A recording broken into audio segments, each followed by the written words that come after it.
All right, welcome in 98.5 The Sports Hub of Joe Murray with you throughout the night. What are you doing for the next 4 hours? How about you hang here with us? And you can call in. We love call-ins. We love for you to join us on YouTube as well. Just go to youtube.com, search 98.5 The Sports Hub, and boom. What I like to do is take my remote and that little speaker, and I say, YouTube, 98.5 The Sports Hub.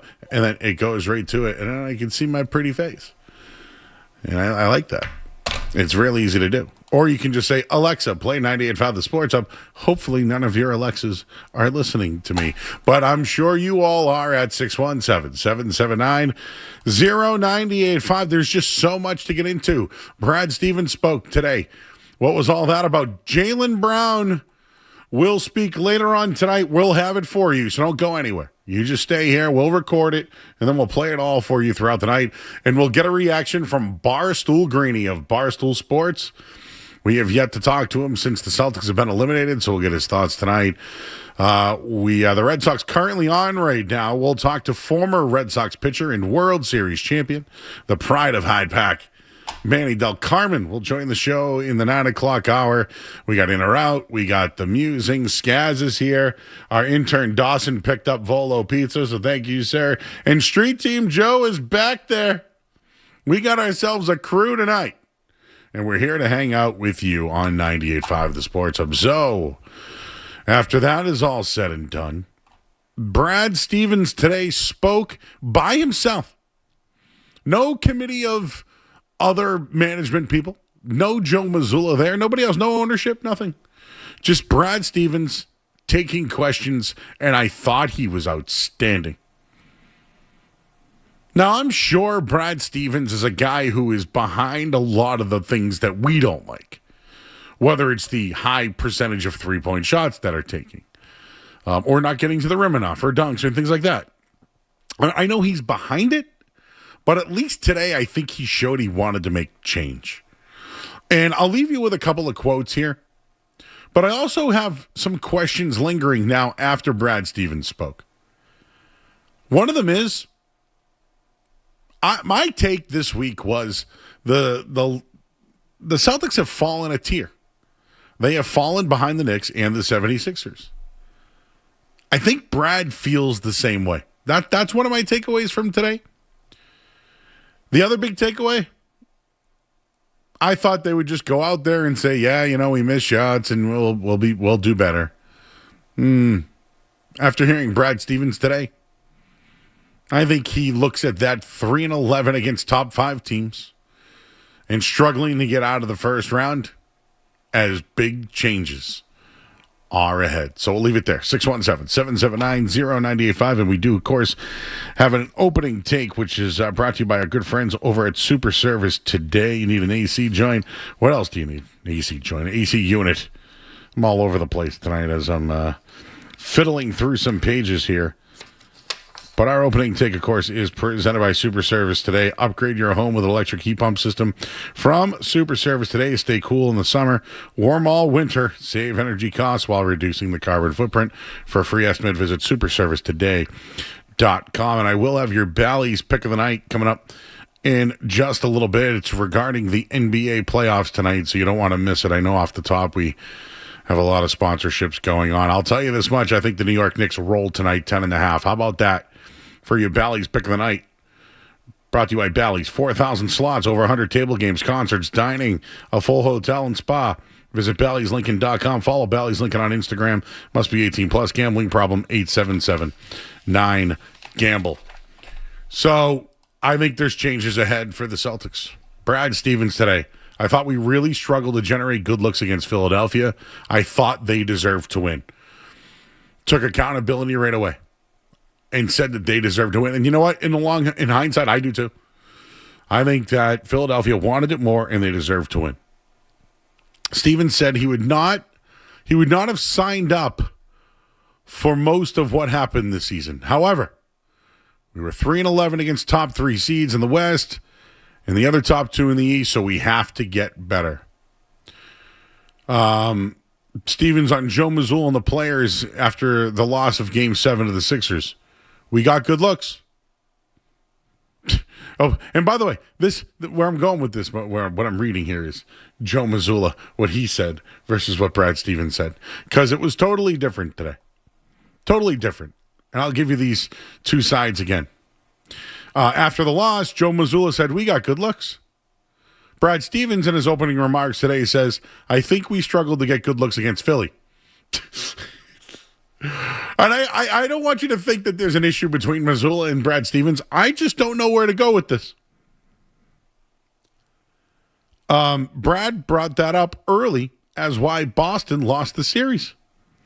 Brad Stevens says the Celtics have struggled generating good looks on offense each of the last two postseasons. Adds that they need to be able to make more of an impact at the rim. We do need to add to our team to do that, is what he said today. Brad Stevens also, what are his feelings? How does he feel after being bounced in the first round? "I'm pissed." Good. Remember he used to be Heidely Ho? Remember Brad back in the day was, Heidely Ho neighbor? Today he tells you he's pissed. I like that. Brad Stevens noted there were a lot of teams this year playing for draft position, and that won't be the case next season.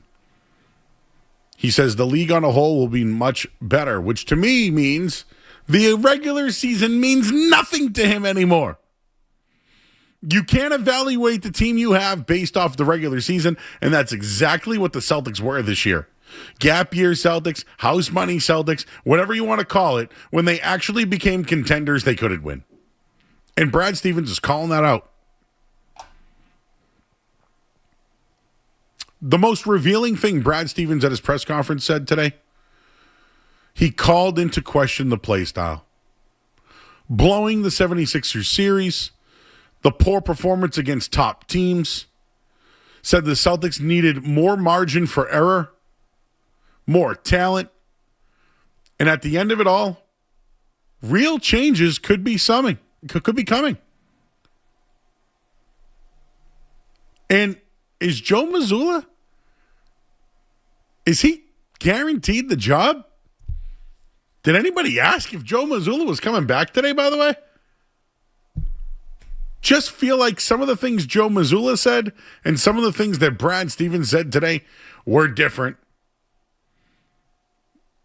Even Tony Mazz got in on the action. We'll let you hear that on the other side. But there are some things today that makes me think changes are ahead. One of them, more dunks. You want to talk about players who love to dunk the basketball? Let the Giannis and Antetokounmpo rumors begin.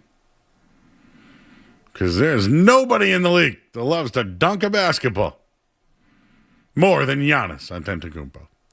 So your thoughts on Brad Stevens today. We'll let you hear some of the audio coming up in a bit. A lot to get into, and we will be awaiting Jaylen Brown, who's speaking again tonight, who just got fined $50,000. I need to know more, because there's a lot of irony here when it comes to Tracy McGrady talking with Vince Carter. Hey, do you guys remember that, guys? I don't know. Do you remember those days? Vince Carter, Tracy McGrady, didn't they play? They played together, right? If I'm not mistaken. And then they wanted to go their separate ways, if I'm not mistaken. And then one of the guys told Jaylen, "Hey, don't do that." And then on the same podcast, he's saying that one of them has issues with the organization. There's a lot of questions. And I got the sniffer out. Never lies. We'll have more coming up next. We'll take a quick break. I'm Joe Murray. You're listening to 98.5 The Sports Hub.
Joe Murray on the Sports Zone. You know, from a series review, before we get into specific questions, I think, you know, I thought we really struggled to generate good looks against Philly. I thought they deserved to win. I thought on the other end, they made it really hard on us, and really kind of felt in control in a lot of ways, especially as Embiid got his legs under him.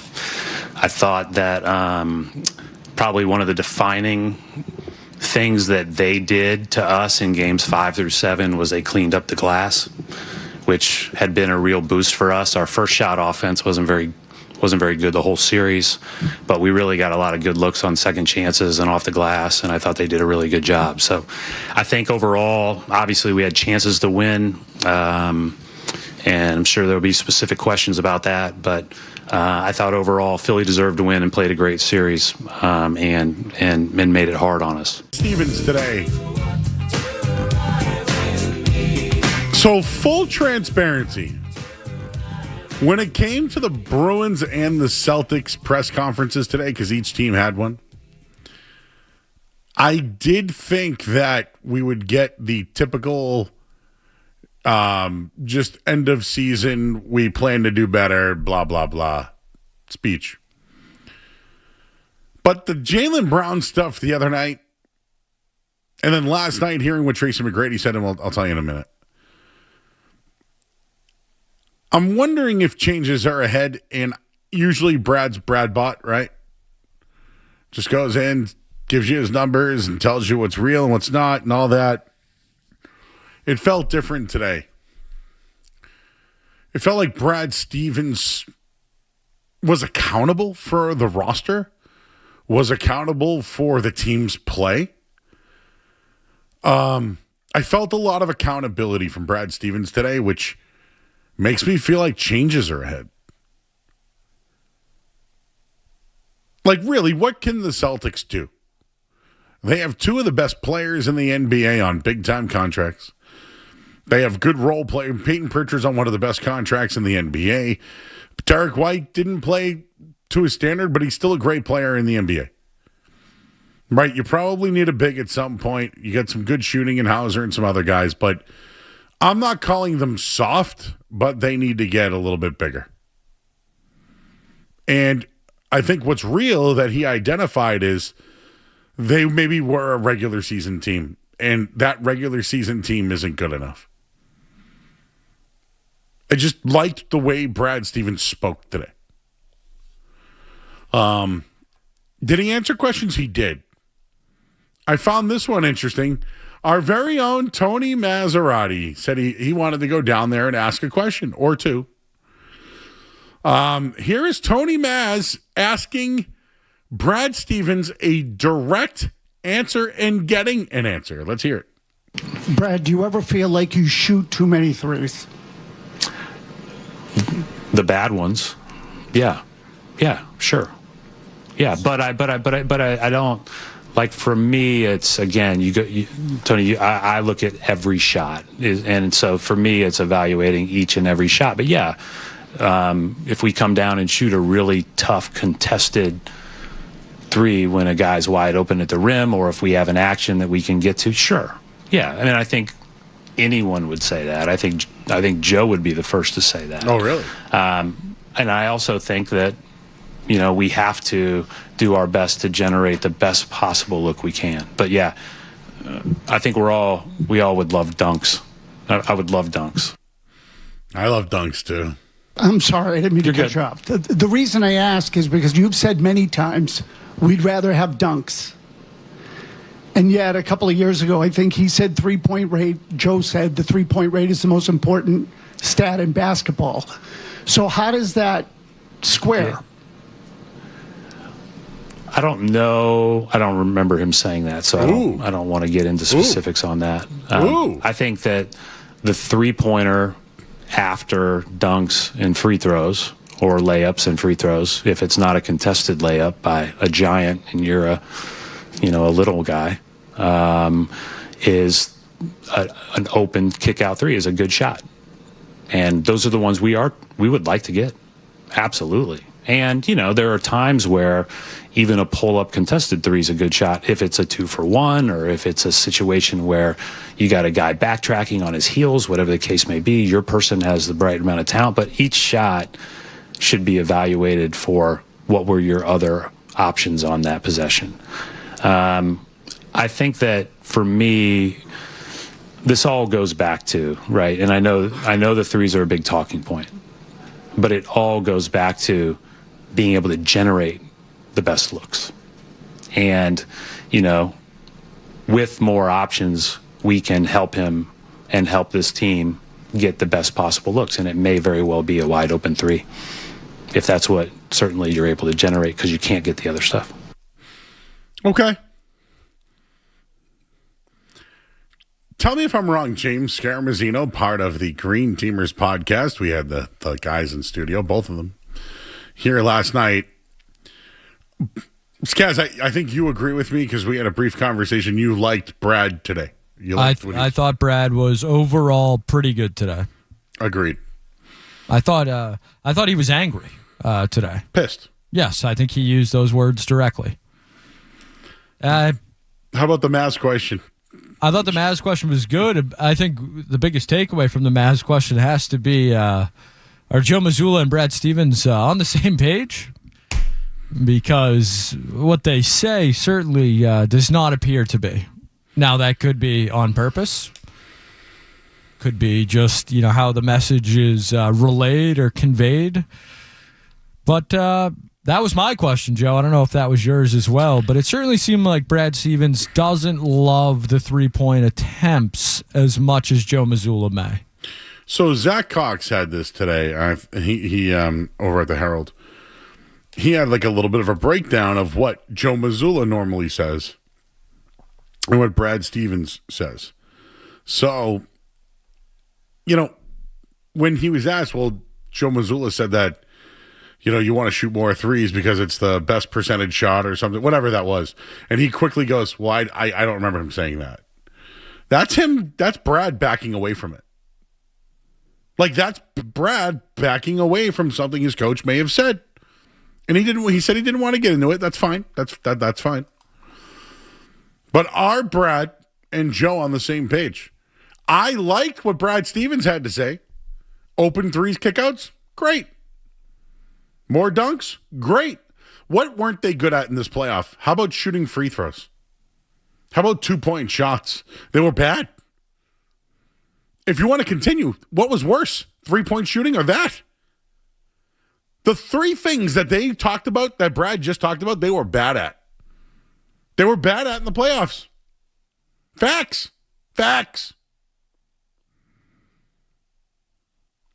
So this is what Zach Cox said. Joe Mazzulla and Brad Stevens seem to be, or to have very different views on what went wrong with the Celtics 76ers series from an offensive process. Mazzulla after game 2, I thought we got great looks. I thought we missed them. Mazzulla after game 5, just missed some shots. Thought we got some good looks. We weren't able to capitalize on them. Mazzulla after game 6, we had some great looks in the beginning of the game. We couldn't knock him down. I thought that was just we lost our offensive feel. Mazzulla after game 7, I love the looks we got.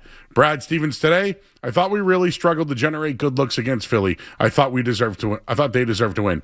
That's two different people speaking about the same series. Is this the media making it a big deal that something could be wrong with Joe Mazzulla and Brad Stevens? He did it today. It's not me doing it. All I can do is go by what was said. So if you say typical media trying to stir the pot, Brad Stevens and Joe Mazzulla, I'm not stirring it. I'm telling you the facts that happened. And I know that Celtics fans hate the facts. Oh, do they hate the facts? They don't like them. But since we're on the topic, 2-point makes. The last 6 NBA champions. You'll love this one, guys. Going back to the bubble, the Lakers were first in the NBA in 2-point makes. The Bucks were 4th in the NBA. The Warriors were 7th, and they were a high-voltage three-point shooting team. Denver was 2nd with Jokic.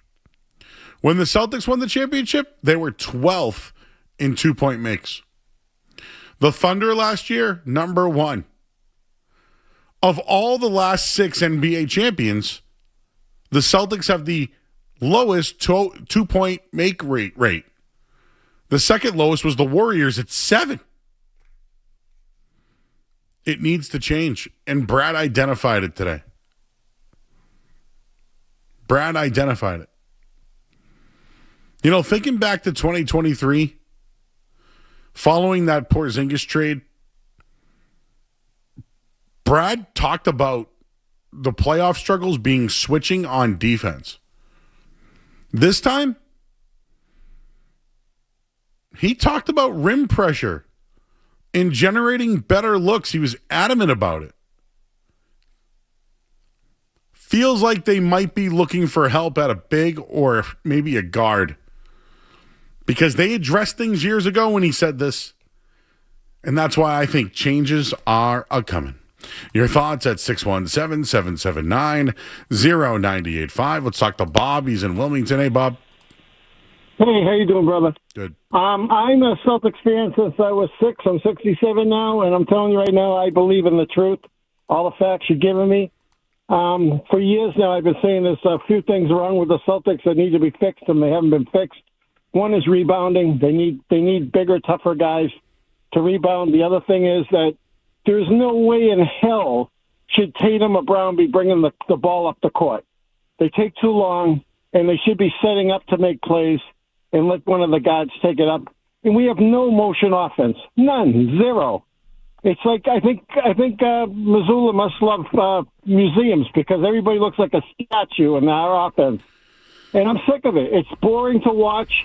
It's nice when we win, but it's not entertaining basketball, and I'm absolutely sick of it. And we're not going to win. Well, Bob, with Joe Missoula doing the same thing. Let me give you just to your point, okay? I think Brad did kind of imply they need a ball handler with, a ball handler and a big. And they did. Well, we need someone bigger than Pritchard, because at 6'1", he's getting posted up a lot. And I love him a lot. And listen, he's a valuable player off the bench, and that's where they got to kind of have to keep him. But when you can't be a star. But hear me out. When they had Drew Holiday who could handle the ball, and they had Kristaps Porzingis, they had a guy who could handle the ball and a big who could stretch the floor. Yep. That's how they won, right? Yep. So I'm just saying I think he's identified that their philosophy isn't going to work, and they need to get better. How do they get better? How do they get better regarding the salary cap, I think, is the biggest question. That's what's going to be it. So, Bob, you're not wrong. I think he already identified it. Anything else to add there, Skaz? No, not really, Joe. I think you went over the numbers. I think their needs are pretty obvious at this point. They need a big. They need a real facilitator. I don't know how you could argue those points, and it certainly doesn't seem like Brad Stevens is trying to argue them. He said we need to get better. Our team was not good enough. The roster was not good enough. Let me ask you this. Do you think the team is following Joe Mazzulla or follow on the court when it comes to vision? Are the Celtics carrying out Mazzulla and what he wants to do? And is Mazzulla carrying out what Brad Stevens wants to do? Well, that's, I think, what we're going to find out this offseason. Because what are the players doing? Shooting threes, Joe. I think they're carrying out what Mazzulla wants. Or is it what Brad wants? I'm kind of, to your point, yeah, we'll figure it out. Well, that was part of the gripe, too, with Jaylen Brown's comments after Game 7. Like, he's the one in the fourth quarter chucking up threes and, taking bad shots, getting offensive fouls. Like, you can drive to the hoop when you're on the court, Jaylen. They're not forcing you behind the three-point line. The Derek White one. Remember the one I talked to you about where he couldn't, it was like Field of Dreams. He couldn't go past the line. What was up with that? Whose vision are they really playing out? Is it Brad's? Because I'm going to tell you guys, I like Brad's vision. I like the way Brad talks about basketball more than Joe Mazzulla. This is where we're at. I'd rather hear what You know what? Is it like that in Miami? They'd rather hear what Pat Riley says than Spoelstra? Is that what it's like? Like, I'm just wondering if this is where we're at right now, where I love what Brad Stevens is saying. Brad bought himself. And then what Missoula's saying is like, bro, are you guys really playing that kind of basketball? The 2-on-1s? Where were those things? Whose vision is the team actually following? Justin and Lynn. Hey, Joe and Justin. I just want to tell you, I heard the clip that you guys recently played of Brad Stevens, and I think there's two different philosophies here going on between him and Joe Mazzulla. Joe, I just wanted you guys' thoughts on that. I was curious about it too, Justin. You know? Very curious about it. It's all smelly to me. It's all smelly. We did get Volo Pizza tonight of Swampscott, Massachusetts, my favorite pizza place in the area. They made a Detroit style. They made a vodka sauce, which I've never had before. But Street Team Joe, if you try to slice yet, Joe, a thumbs up. Jay Stu gave an 8.8. I mean, Jay Stu's hard to impress. That's high. I mean, no, I'm glad. I want everyone in the world to go to Volo. But Dawson lives in Swampscott. Your internship's ending soon. We've been trying to have a night of Volo pizza. And it has happened. I've also had a few slices, so I'm settling into form, if you could say. So thank you to our friends over at Volo tonight. Shout out Tony, Pina, Dario. Great family. Can have a little, I call that real beach pizza, not the other stuff up in Salisbury.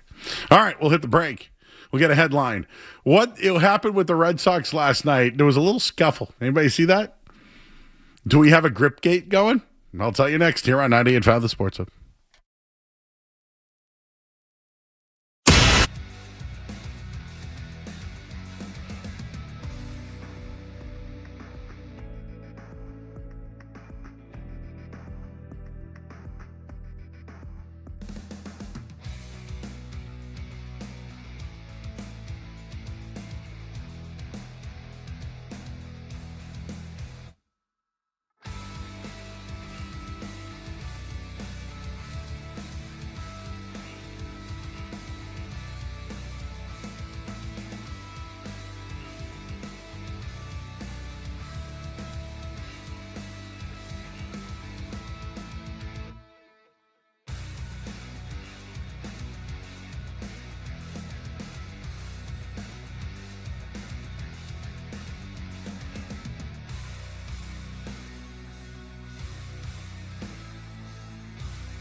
That's tired. After the back-to-back home runs, Valdez plunks him, and some of the Red Sox coming out, and some of the Tigers coming out, and both benches are emptying. You can't get them out, so you throw at them. What a joke. Red Sox bullpen is about to enter this thing, too, as they race across the outfield grass. No punches or anything thrown. No, the one guy who caused it's hiding in the... But we're here with you till 11 o'clock tonight. I can't wait to talk to Greeny. How is he? What do you think Greeny's at right now, mentality? And I'm sure he's upset about it. I am too. You just heard last night what happened during the game. There was a beanball. May I just say this for the record? Framber Valdez, I've never liked ever. Guy plays the game for himself. Tries to get his catcher in trouble a year ago, throws at him, which was very dangerous. He's a free agent. He's one of the free agents that are out there. And I'm like the Red Sox, please stay away. Please stay away. And last night he gets lit up by the Sox. Lit up. Gives up a home run to Wilson Contreras. Gives up a home run to Willie Abreu. There's a bat flip in the mix. And the next hitter is Trevor Story, and he plunks him, and Story didn't like it. And yes, bench is cleared. Framber Valdez kind of looked like an idiot, to be honest with you. Everyone said it was a week after the game. A.J. Hinch says they don't play baseball like that. He didn't get any backing from anybody, Framber Valdez. Well, he got a 6-game suspension today. A.J. Hinch can't be the manager tonight because of this. So he's the fall guy and guilty by association because, well, both crowds are both benches empty. Again, I think Framber Valdez gave up 2 home runs and was a sore loser and hit the next guy. It's just been an age and something that's been happening since 1835. Baseball's been around a long time. Beanballs have been around forever. It's part of the game. But why Trevor Story? Because it wouldn't be Wilson Contreras or Willie Abreu? Was it because, I don't know. What would Trevor Story do? What if there was maybe some sign stealing going on or some gamesmanship when it came to what pitch was coming for the hitter? For example, I'm watching the game right now. Flaherty's on the mound.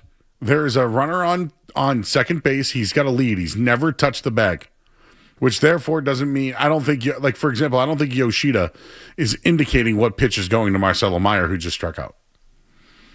But last night, I mean, that's what baseball is all about, right? Indicators and signs and things to that degree. If you ever played the ball, you play the game, you know what I'm talking about, right? Well, Eric Hosmer had a really great breakdown last night. He talked about Framber Valdez showing what pitch it was or the adjustment in the glove, and you could see it from second base. And you could see a play where Ceddanne Rafael is at the plate, Trevor Story's at second, and he's kind of hitting his left helmet, showing that the ball's going to be on the outside. Again, I'm watching Yoshida right now is on second base. Narvaez is at the plate, but he is not standing on the bag with one. If he was on with two feet, means nothing's on. If he's on with one leg, nothing's on. He's just had a lead the entire time. Again, it's first and second. But there is no signals at least being sent to Carlos Narvaez at the plate. But Valdez kept his glove open. Really wasn't protecting himself or the team for that matter. And Ceddanne Rafael ended up hitting a home run on the play that was handed to him or that was fed to him or what pitch was coming. So good for him. It's gamesmanship. Later on, Willie Abreu is on the base. He's got 1 foot on the bag like an indicator. When he takes his lead, hits the right side of his helmet to show where the ball's going. I think Framber Valdez caught on to it. So it looked like it was 2 home runs in a row and then a beanball. Framber Valdez says he didn't mean anything by it. He didn't mean to do it. I don't buy it. I think he knew that Trevor Story was on one of the plays on a home run ball, was giving away the signs. But again, I say to Framber Valdez, how about you be better about your glove and your grip? Don't give it away. I hate sore losers like that. If you leave yourself open to that stuff, and you retaliate, just remember, there's 162 games in a year. There's receipts coming, baby. I don't think it's tonight. I don't think it's Sonny Gray. I think the Red Sox want to get a sweep in the series and then go up 6-4 in the Chad Tracy era. They want to get hot. But to me, Framber Valdez is at fault, and I think everybody knows it. Everybody. Your thoughts, 617-779-0985. Red Sox out right now to a 4-0 lead. Good for them. They're hot, baby. The Chad Sox. I told you we needed a hero. Ooh, right through the wickets. I'm sorry, you're a major league player. You can't let that one go through like that. Who is that third baseman? Send him down to the minus. Just Yoshida just running the bases, doing everything right every single time. What does it? Yoshida does everything right besides, I don't know, his contract. Hit for power. And well, yeah. But hey, in the World Baseball Classics, guys, he was batting cleanup and sending them deep. You can't let a ball go through your legs like that at third base. I'm sorry. Who is that scrub? That was bad. That's as bad as they come. Now I feel like I'm hate watching the other teams. Maybe we can get Street Team Joe back in on the Red Sox. What do you think, bud?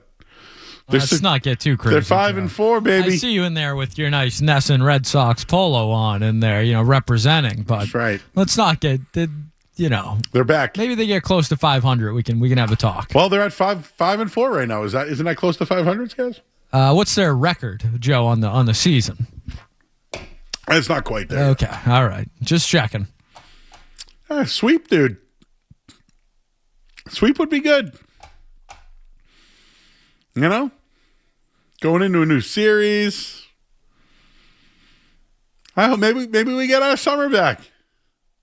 They took our summer from us. Maybe we get it back. Mike is in Tewksbury. Hey, Mike. Hey, how you doing, bud? Good. All right, let me rain on your parade real quick about the Sox. So I just get home. My wife works for a big-time company nationwide, and one of her coworkers, she's out of the Boston office. One of the coworkers out of the New York office. Her husband works for Fenway Sports Group, right? Works for the Penguins division. Just transferred back into the Red Sox. Not sure how long when. So this is firsthand knowledge. So the mindset, legit mindset, within the financial whatever department that he works in, words that are being said back there are that the Red Sox do want to win, and they do want to make the playoffs. But they do not want to win a World Series. And so I'm asking my wife why. Joe Henry says because they do not want to pay the bonuses that will have to be allocated if they do win a World Series. So everything that we've thought and everything they've been pushing down our throats in the form of, oh, no, we do. Everything we're seeing, everything we believe, we all know it's smoke and mirrors, and it legit is. Hey, Mike. Coming from people that work back there. Do you know I work in that building, too? Oh, so you know what I'm talking about. I don't believe it. You don't believe which part? If the Red Sox were going to win the World Series, they would go for it because they make so much money in merchandise. They don't care about paying bonuses. All right. I'm just going by think about that. Do you know how many Red Sox shirts I have my entire life from them? Every championship ever. How much? Dude, they'll sell everything. They will make all that money back. Trust me. I'm just saying what somebody that works I know, there, but I know what somebody told you. That's not true. It can't be true. Hey, I hope it isn't, because I'm sitting here with my gut feeling empty right now. Like, goddamn, I need to talk to somebody about this. Bro, if they went to the World Series, do you know how much money they would make on playoff tickets? But they don't want to win it, supposedly. Yeah. So what? It sounds crazy to me. I mean, I hear what you're saying, but listen. All right, the Red Sox right now are operating not like a team spending in the top three. That's how they want to operate. They put guys in charge that at the time there really wasn't a lot of collaboration going on. Now they got their guys in place. They're allowing Craig Breslow to insert what he wants to do, and they're probably better than the 330 team that they were, and they're slightly over 500. Their team is a little bit better. Now, the season's still got a long way to go, but at this point, they've cleaned up their defense. Their pitching looks better. They've homered in 10 of the last 12 games. But I do think that Alex Cora was a problem. I'm not trying to be Ness and Joe. I'm just stating facts. I don't think he's the right manager for the way they built this team anymore. I think he's a great manager. I just don't think that the fit was right anymore, and that happens all the time, and I get that. But I'll tell you this much, dude. They'd be selling books, ice cream, coffee tables, whatever it is, hats, shirts, beanies, thongs, whatever. They'll sell it all, man. They'll make their money back, no problem at all. I hear you. I feel like there's a coordination there. And then, what do you think about Backlash coming up? Switching topics coming up. Are you going to watch Backlash? I would like Jacob Fatu to win. It will never happen. No, definitely not going to happen. My guy is Seth Rollins. Do you think he has a chance, or is Braun Breaker going to? Oh, well, we have something on that. Thanks, Mike. Seth Rollins will take on Braun Breaker this week. Braun Breaker, the son of Scott Steiner. We could probably save that, right, Scaz? Yes. I believe one of Scott Steiner's sons also signed with an NFL team That's recently. correct. Both with Braun Breaker used to play for the Ravens. Just to that caller's point, he's wrong. You don't lose money by winning a championship. Not in Major League Baseball if you're a team like the Red Sox or the Yankees or the Dodgers. If you're the Marlins or the Angels, yes, you can lose money in those scenarios, but a team like the Red Sox does not lose money by winning the World Series. And just so you know, the Red Sox, their group, they own Liverpool. A lot of money over there. The Fenway Sports Group's doing fine. I know that's why it pisses a lot of you off, right? Just sold the Penguins, right? Things are doing fine. I think the way... Can I tell you what I really think is going on in that building? I think they're worried about a lockout next year. That's what honestly, and nobody wants to hear that coming from me. But my vibe in there, when I'm there, I think they're worried about a lockout next year. And I think they're like a squirrel would hoard all its acorns. I feel like that's what's going on in that place. But again, I don't know anything. I'm just there once a day. Alan's in Westwood. Alan. Yeah, I would agree with that. Last caller said the Red Sox are not playing for the World Series. They're 12th in spending.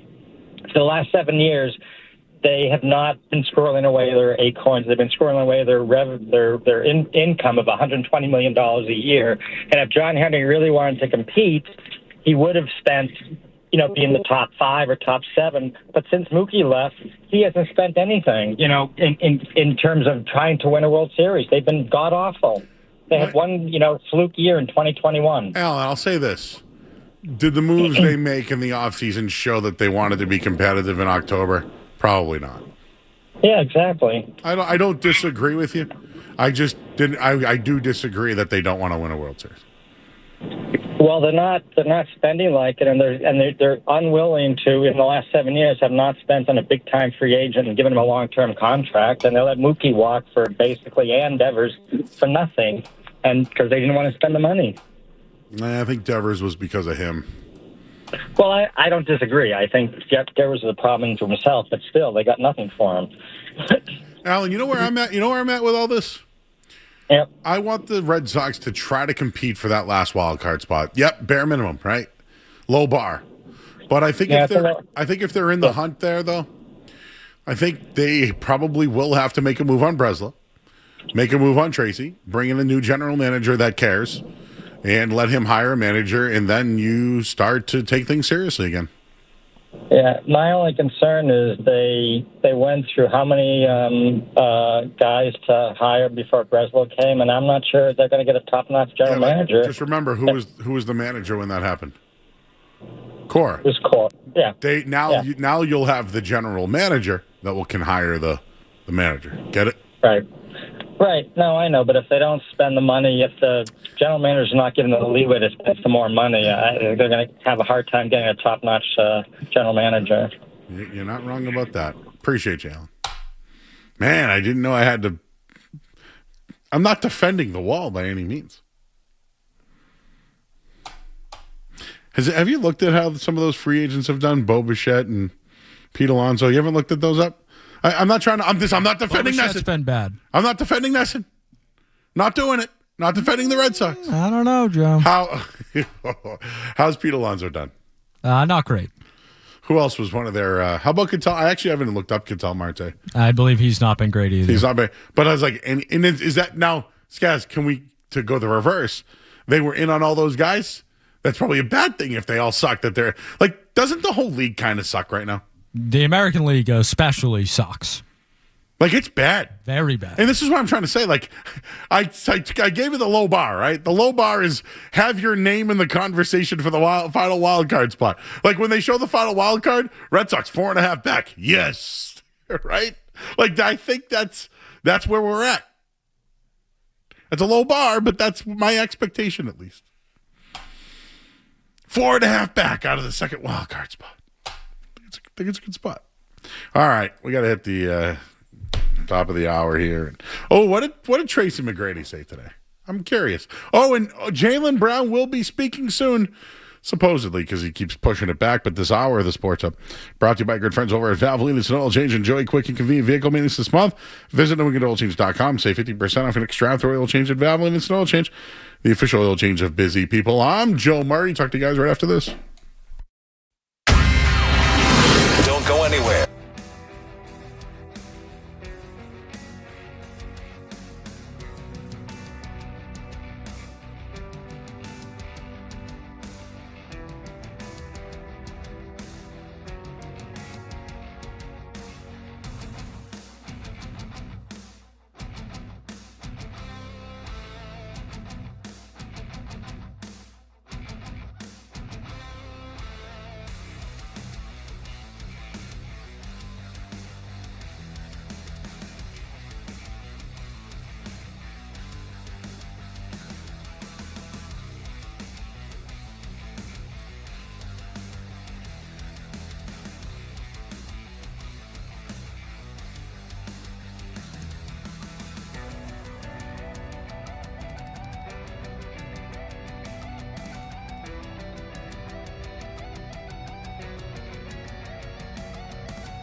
legendary franchises on one legendary radio station.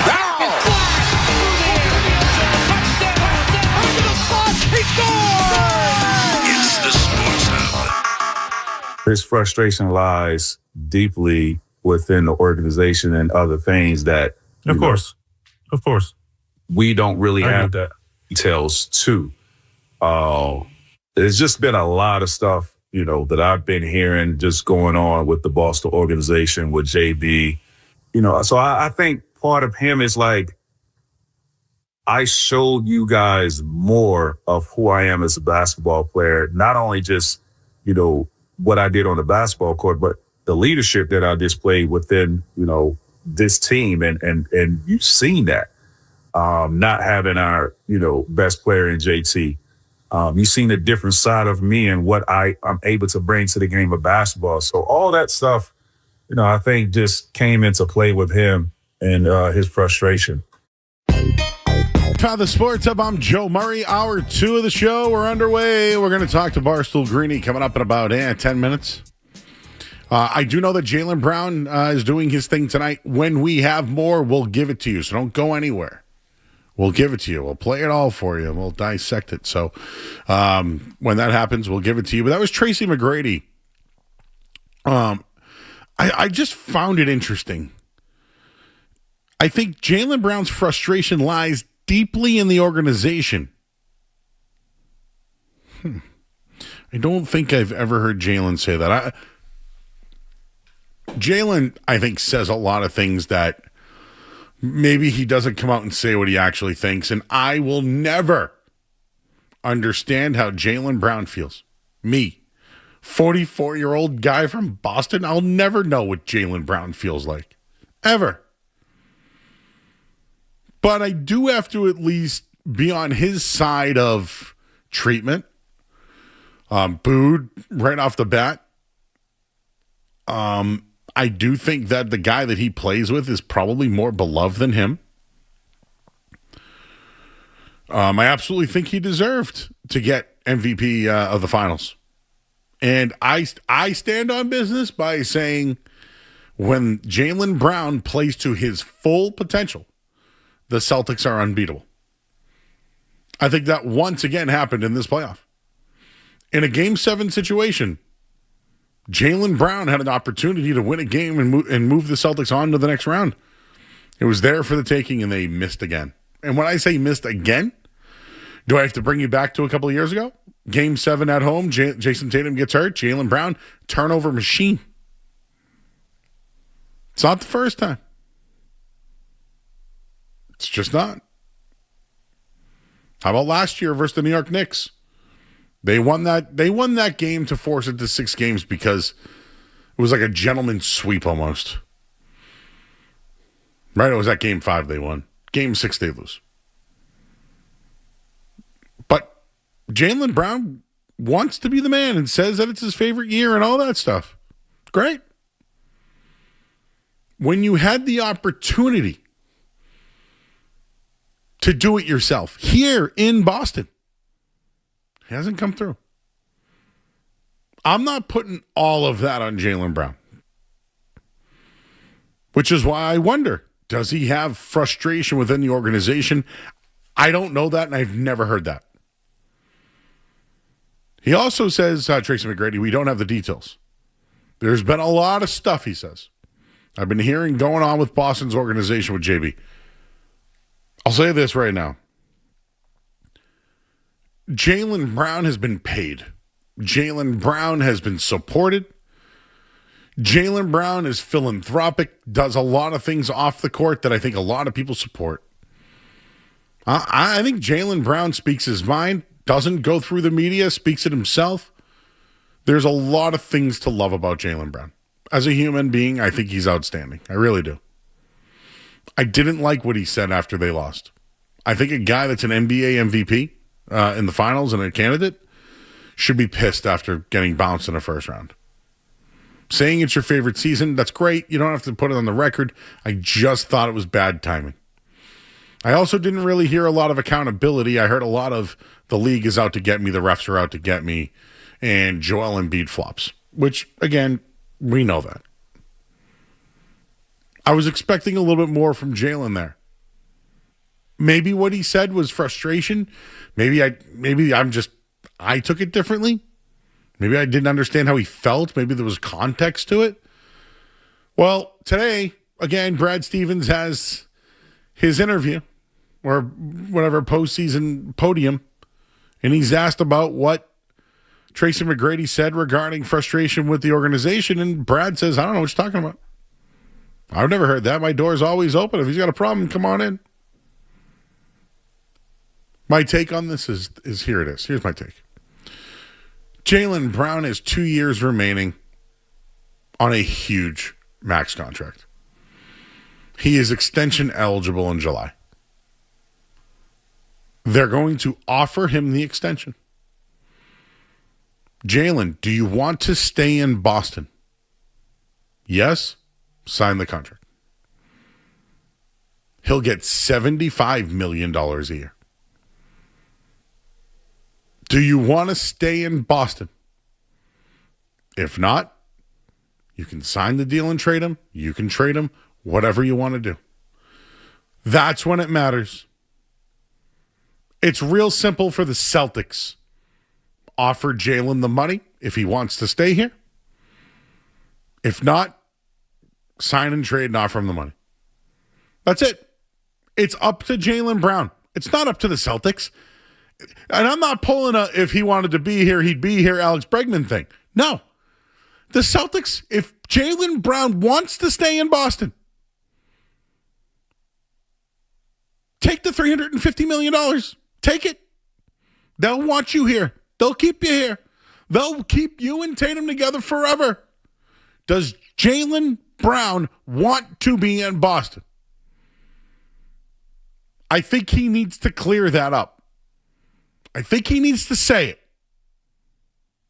Because if he does, they're going to offer him the extension and he'll get the money. He'll get it all. It's as simple as that. And this is why I think the Giannis rumors are true.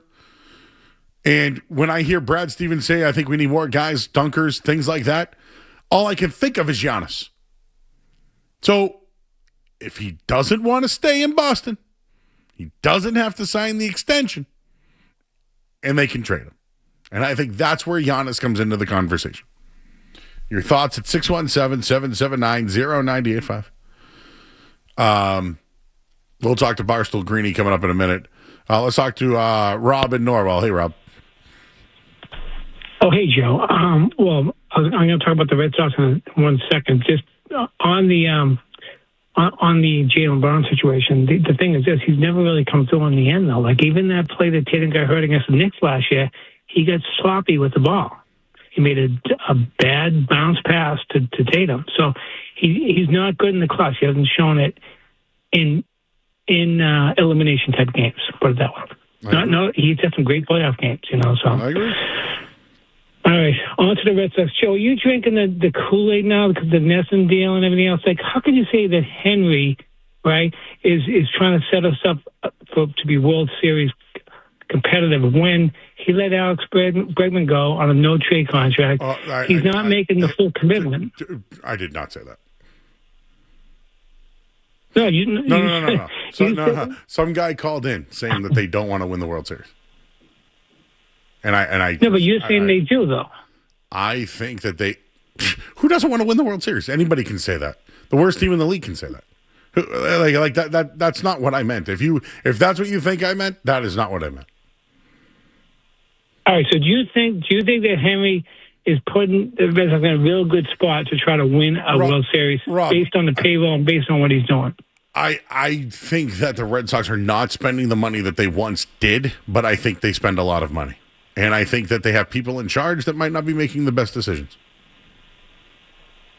And how about the price of ticket versus what they're paying the salary? So you think there's a big disconnect there? Listen, what do you want me to do? Like, yep, it's expensive to go to Fenway Park, and people keep showing up. I'm not defending it. I'm just telling you facts. Like, dude, if they're the highest tickets, people keep going. How's that my problem? You think I'm defending that? No, but you're saying that, well, they pay, they spend a lot of money on payroll. They do a good job. Yeah, but they're 12th and they're number one on ticket prices. Number one. They're sixth in 12th in actual cash, $6 million in payroll. So, I mean, they look at it as they're a top 6 team. I'm not defending them. I do think that they need more power in the lineup, and they didn't do it this year. They didn't spend it on it. They spent it on a pitcher instead. Yeah, I'm just saying. I just don't want you to think I don't want you to think I'm defending it. I'm just telling you what they did. Yeah, it doesn't mean it. I mean, clearly, it's not right. They're under 500. Correct, but I'm just saying, if you're in Fenway every day, like you said you are. No, I'm at Nesson. If you're hanging out with Sam Kennedy, I'm at Nesson. I'm on. Oh, they said Fenway. And if you want, Rob, I'm on every day from 4 to 6. If you want to watch it, I don't know if you have it or not, but I'm on every day there. All right. So other than that, you're doing a great job. We appreciate you. You're awesome overall. Tremendous. Yeah, no, I appreciate it. But I want you to know, I'm not defending anything.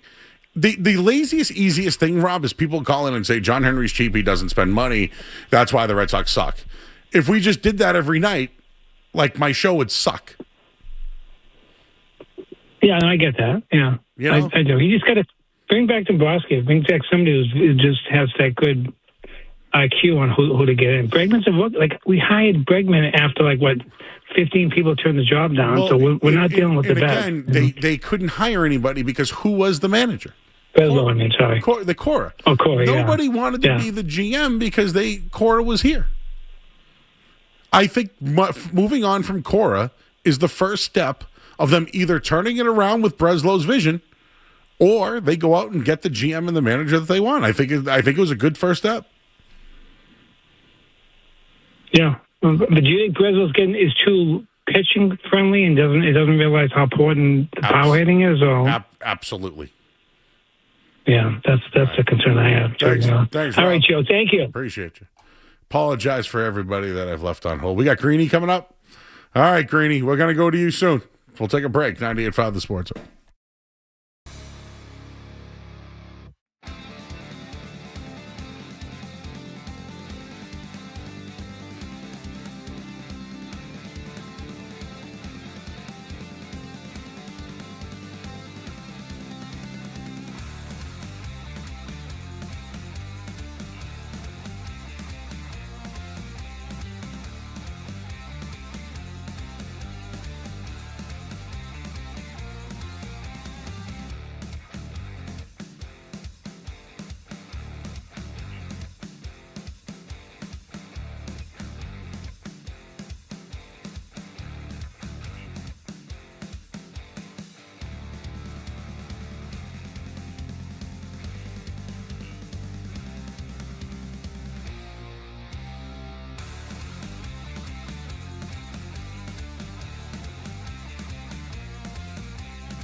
Barstool Sports. He's Stool Greeny, Dan Greenberg. Greeny, how you doing, bud? Joe, I'm awful. I mean, my life is hell. I'm watching playoff basketball, and the Celtics aren't participating, and it's the first week of May. You know, I can't imagine anyone would be doing well in those circumstances. When you were watching the game, were you thinking about people saying the three-point philosophy? Were you upset about their choice in three-point shots? Like, what was going through your mind as they continuously could not knock down shots? I mean, it was just, it's almost like when they collapsed last year against the Knicks, you watched it and you could sort of see them blow these 20-point leads, and we have so much past trauma from that it brought back a lot of those same feelings. This time around, I didn't feel like they lost via variance. It wasn't like a Miami voodoo shooting season. It wasn't, like they just were victims of a mystery illness with Porzingis last year. It was just because they simply played horrific basketball, and the coaching wasn't up to par, the strategy wasn't up to par. All the things that we feared that would cost them in a playoff series came true at every level, and that's just never where you want to be. Greeny, I feel like the Celtics have fallen a tier. I think the Knicks have passed them. I think they've been the better team the last 2 years. And I think the 76ers passed them this year. Do you agree that the Celtics have fallen back a tier? I don't know. I mean, we'll see if either of those teams make a final. I think you have to understand where if you're talking about the Celtics being lapsed, that means that, the teams around them are going to be perennial finals and Eastern Conference finals contenders. I think what we've just seen is their roster, the way that they strategized and executed during this playoff run was not good enough, right? At the end of the day, I think we talked about this before the series when you asked me who I wanted between Orlando and Philly, and I said it doesn't really matter who they play if they don't play to their ceiling and they do the things that we know can lose them playoff games. They have to execute at a level that's good enough to win 16 times when everyone is trying. And I think what we saw this playoff run was they couldn't do that, and they didn't do that over the final 3 games of the series. Yeah, your mindset or, your analysis or opinion before the series maybe is on par with what Brad Stevens said today, is that he knows that, they have some struggles. They went 3-11 against the top 5 teams, right? And he just knows they need to get better. But, he also talked about the three-point shots, and sometimes he doesn't like them and doesn't like the bad shots. Just, I like the way Brad spoke today because I felt like changes are coming. What was your takeaway from Brad Stevens today? I'm trying to remember as I was watching it. He was pretty mad in 2023, but this I feel like was something different because it almost felt like, while that was a tough Game 7 Eastern Conference Finals loss, that's a different animal than blowing a 3-1 lead and losing in the first round, right? So you have to approach that with a different level of seriousness. But even in 2023, he ripped up the roster and, made the moves that he made now. So I think it's very important when we as fans look at how this team is going to approach the summer. It's good that, Brad Stevens wasn't getting high off his own supply. You know what I mean? Like he was able to say, okay, there's contextual situations of why we've been so successful at our peak when we're playing the right way. We're great. But there's clear weaknesses and clear things that have to change. I thought it was really noticeable how he kept stressing rim pressure and shot creation, right? Those are the 2 things anyone who watched their postseason run knows they have to improve. So it's sort of reassuring that Brad seems to be right aligned with that, and he has the ammo to improve it. He said something else today that kind of stood out to me. Did Joe Mazzulla and Brad Stevens have different views on what went wrong in the 76ers Celtics series? And what I mean by that is, how many times did Joe Mazzulla after loss say, I thought we got great looks. I thought we had great looks. I love the looks we got. And then Brad Stevens today says, I thought we really struggled to generate good looks against Philly. I thought they deserved to win. Like 2 completely different viewpoints. So I ask you, Barstool Greeny, do you think that there's a divide in view between Brad Stevens and Joe Mazzulla? I don't know. It's interesting because those are obviously completely different takeaways, right? So I almost wonder how much of it is over the course of a series, while you may be struggling and you're having all this underperformance from your key players, really outside of Jason Tatum, how much of it are you trying to, make sure that they have the right mindset and level-headedness and don't panic to be like, listen, you guys, you don't want to publicly sort of kill their confidence. That's certainly possible.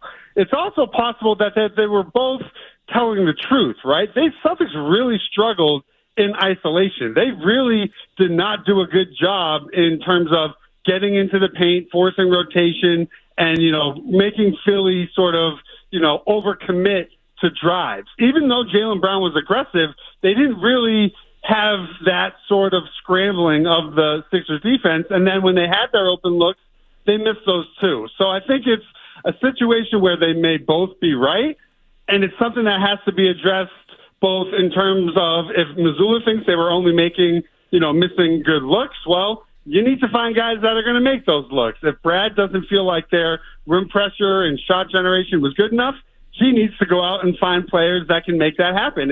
I think both issues can be true, but it is interesting that they were so different in their takeaways. Talking to Barstool Greeny, getting his thoughts, reacting to everything, the end of the Celtics season, what Brad Stevens said today at the podium. Just wanted to ask you your thoughts on the last 6 years. If you really think back to the runs, and you talked about perennial, right? Clearly they've been one of the better teams perennial in the East, okay? But Jaylen Brown's hurt one of the playoffs, right? Jason, they go to the finals, they lose. Jason Tatum gets hurt the next year, right? They win the championship. What happens the next year? Jason Tatum gets hurt. And then the next year, Jason Tatum ends the year hurt. Do you see the common theme here? Jason Tatum has ended 3 out of 6 years hurt. Is he playing too much? Is he playing too much during the regular season? Did he do too much coming back from the injury? Was he playing too many minutes? This is what I'm freaking out about, Greeny, is that the fact that he's been hurt 3 times? I know, but Joe, you're old like me. This has been happening before every Celtics playoff run of my entire life. Yes, even Garnett and Shaq and all those. I got it. Yep. Yeah, but I will say this: some of the injuries obviously are a little freakish, right? He goes up on a drive on the first play of the game against Miami, and Gabe Vincent's foot just happens to be right there. That I don't think is overuse. This one, this year, obviously. Clearly, the load and the recovery and the overcompensation, that obviously had an impact on his injury. I look at it more. I'm weary of, it's something where you have to decide: are we losing these games because Tatum just got hurt, or are there other factors that need to be addressed in terms of the roster or the approach or whatever you want to call it? That is the real root of the. You don't want to treat a symptom, you want to treat the root of the problem. Well, speaking of the root of the problem, Jaylen Brown. I wouldn't say that. Well, there's a problem. There's a bad segue by me. I'll take the heat on that one. Bad segue by me. But where I'm going with Jaylen Brown. I felt that he got fined $50,000 for basically calling out the officials. Really didn't take any accountability after. I don't ever will know how Jaylen Brown feels, man. I really won't. I won't. But I'm sure he's got a chip on his shoulder somewhere, somehow.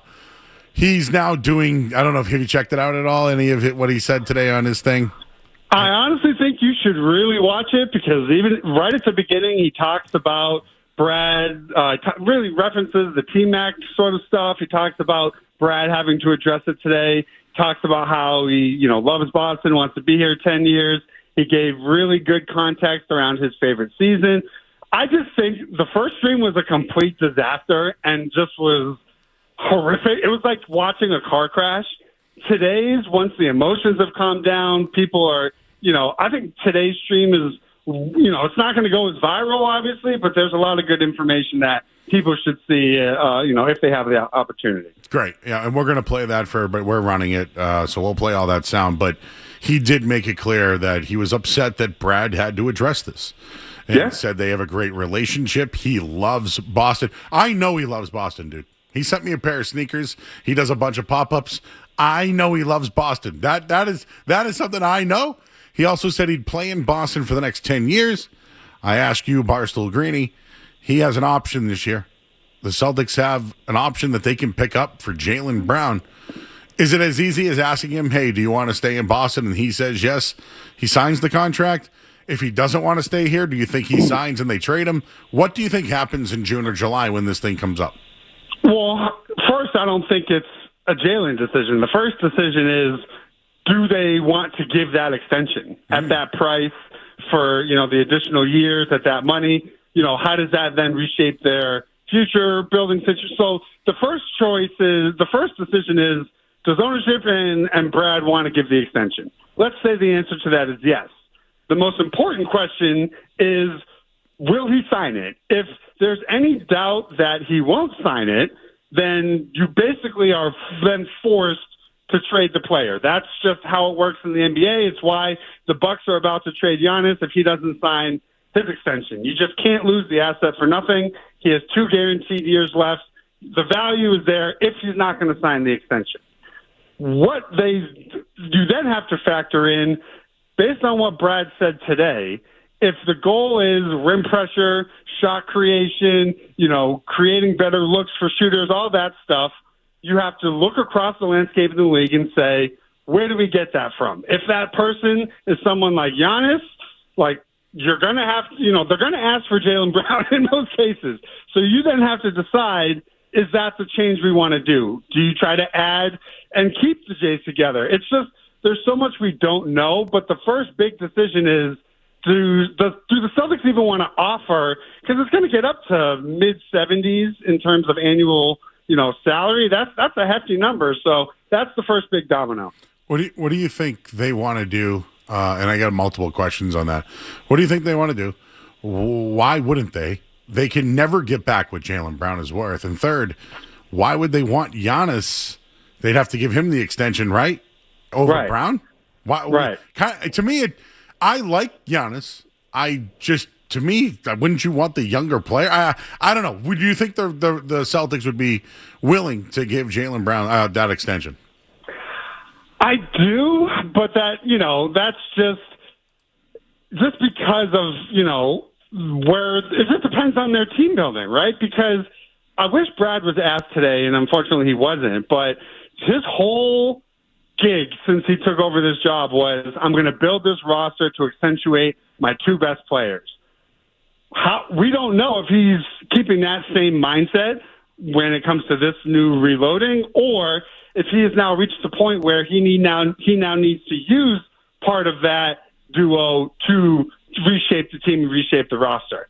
I tend to believe, until he shows us otherwise, his intention is to build around Tatum and Brown, but I also saw him trade Marcus Smart. I also saw him trade Rob Williams.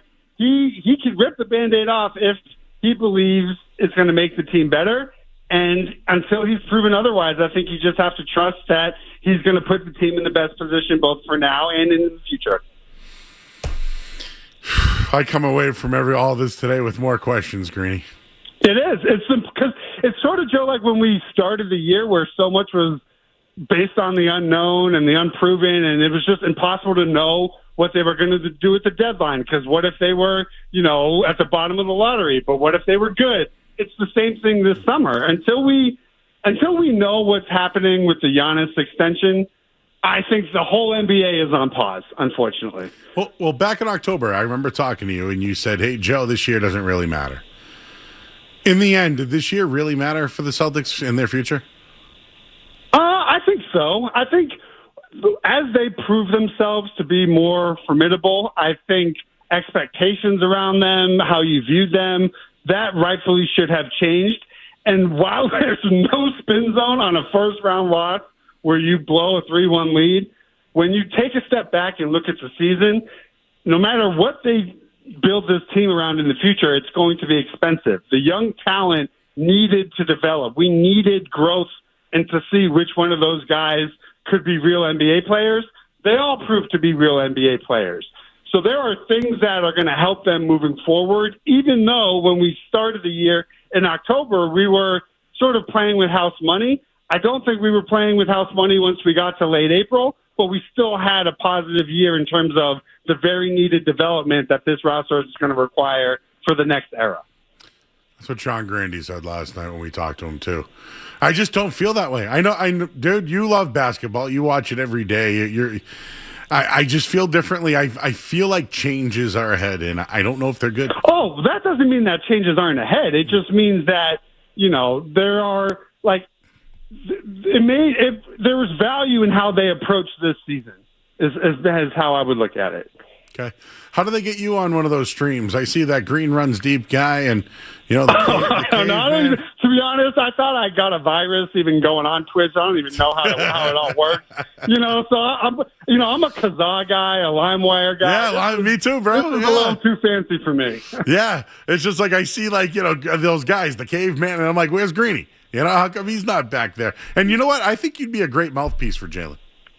Well, listen, I'm not going to say I can be bought. I just want this team to win. That's all I care about. Is I just want them to play to their standard and win, because when they do that, they win championships. And, I prefer that life as opposed to watching everybody else play basketball while we're debating Twitch streams. It's just, this is why you don't lose in the first round and just prefer to play basketball. Yeah, this is the earliest, right now, the sport's up. We don't have Bruins or Celtics. It's the earliest we've never had it. And it's weird. It's no way to live. It's the worst way to live. No, it's awful, because I want to be doing basketball in June. You know what I mean? And here I am now, on May 6th talking to Greeny about the sky falling, because that's where I'm at right now.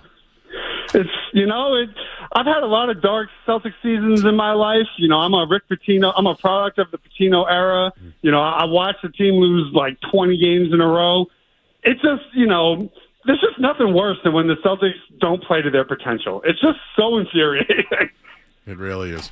All right, Greeny, stay up, man. We'll be following you all summer long. We'll get you back on. I appreciate you taking the time, man. Always doing a great job. Thank you for joining us on Ness, and the guys love you there as well. Oh, appreciate it, guys. That's nice of you to say. Thank you. You got it. He's Barstool Greeny, everybody. He's the best. Go check him out at Barstool Sports, doing a solid job. Was he on the run or something? What was he doing? Felt like he was outside Jaylen Brown's Twitch. Should we play that? The Jaylen Brown stuff? No? I think we got some audio. All right, we'll do that next. We'll take a quick break. I'm Joe Murray. You're listening to 98.5 The Sports Hub. Sports Hub headlines. Red Sox 4-0.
All right, back here on 98.5 The Sports.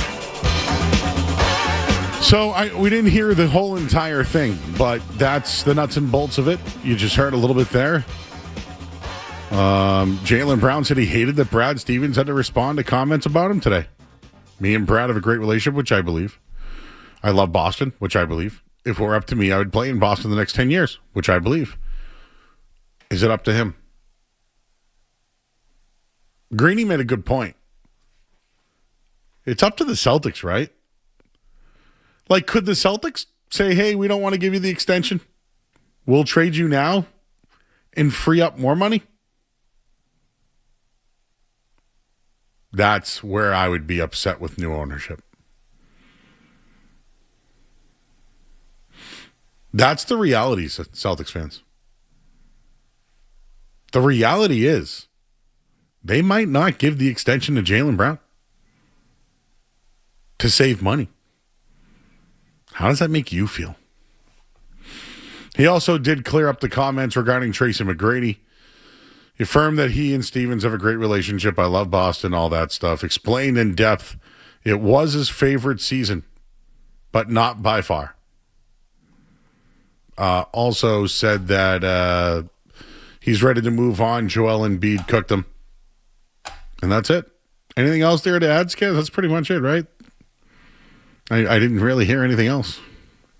Yeah, we're still kind of combing through it back here, but it seems like that's kind of the nuts and bolts, as you said, of it. He backpedaled a little on it being his favorite year, but still doubled down on it numerous times. I think he said it 10 times in the first couple minutes that it was his favorite season, and he didn't want to talk about how that had been taken out of context, but he did want to reiterate it. So, yeah, I mean, better, I guess, than the first Jaylen Brown stream post game. At least this one, some sense of accountability, I would say.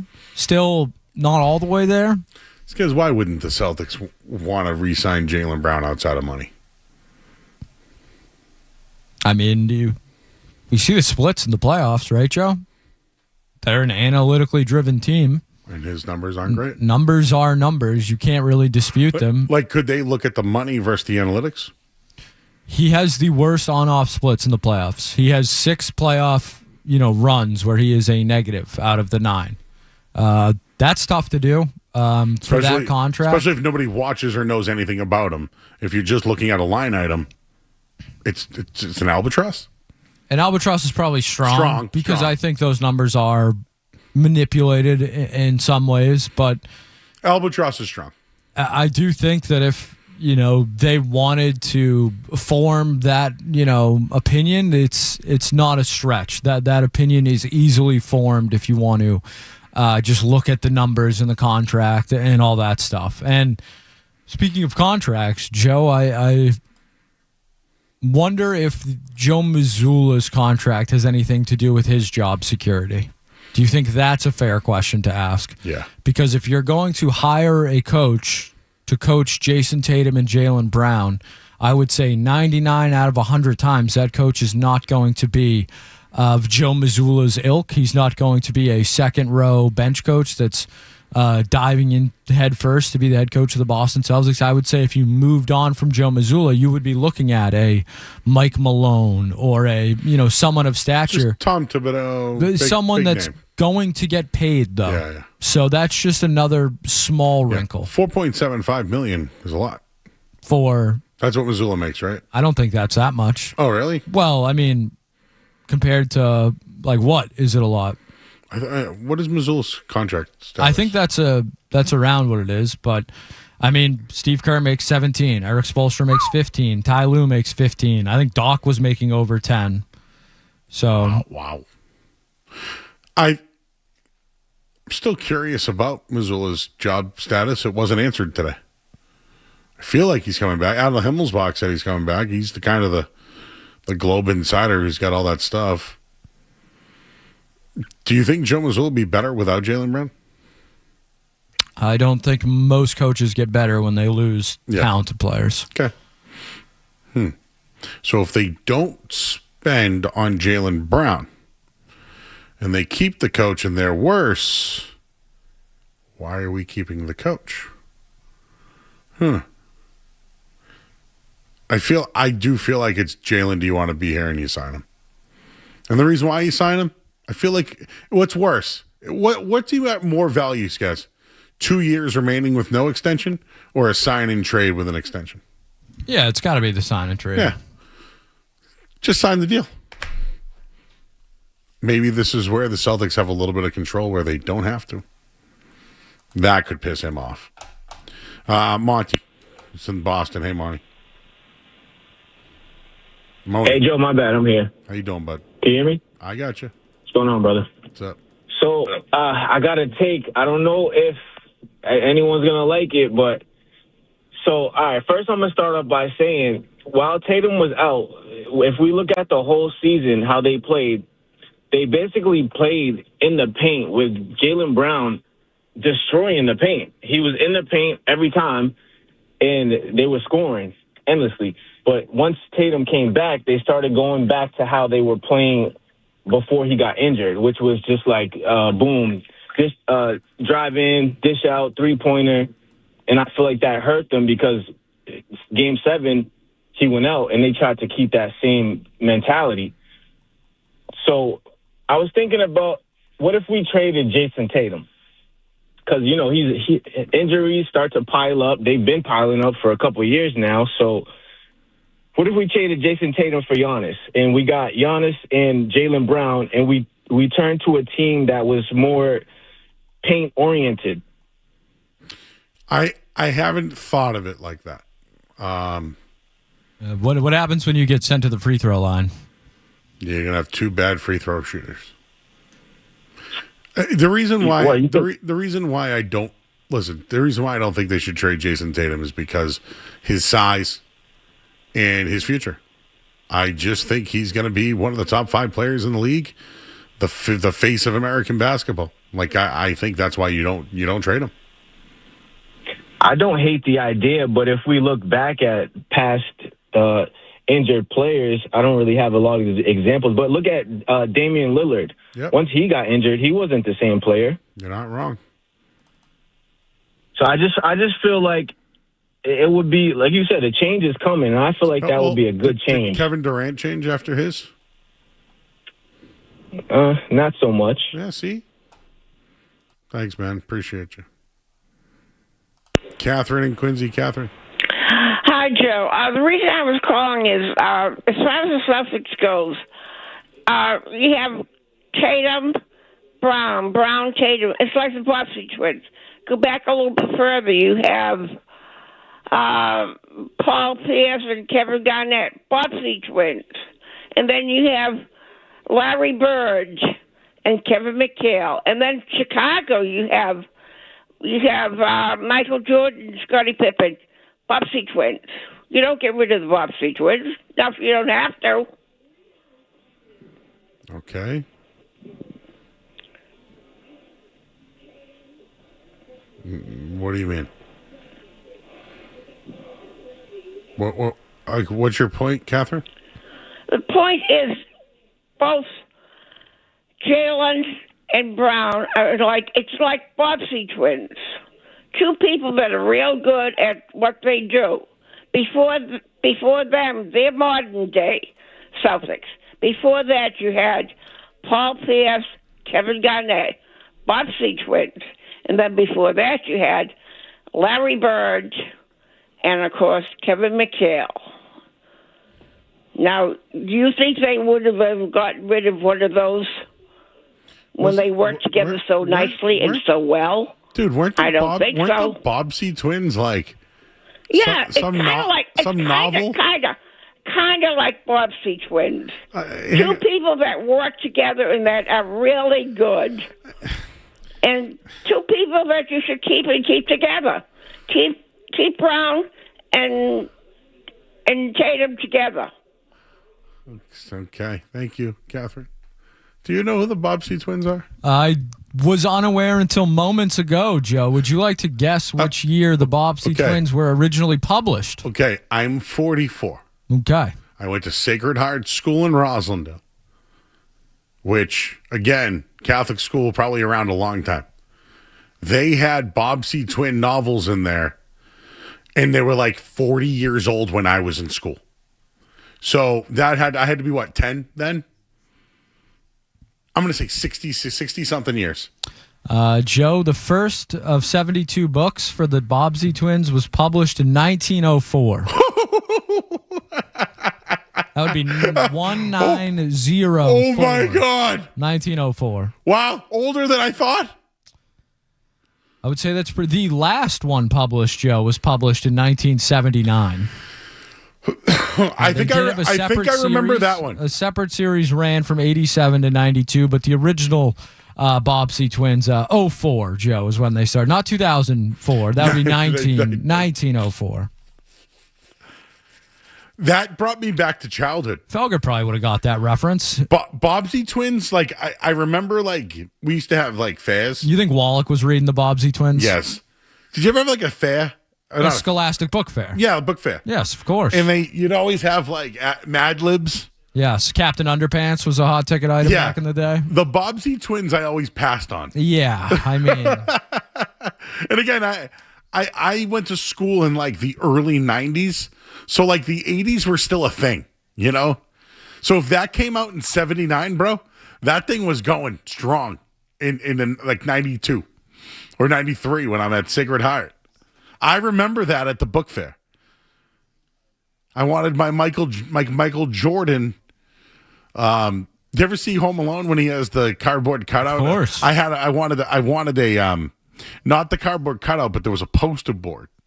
I used to get poster boards of like Corvettes and like cars.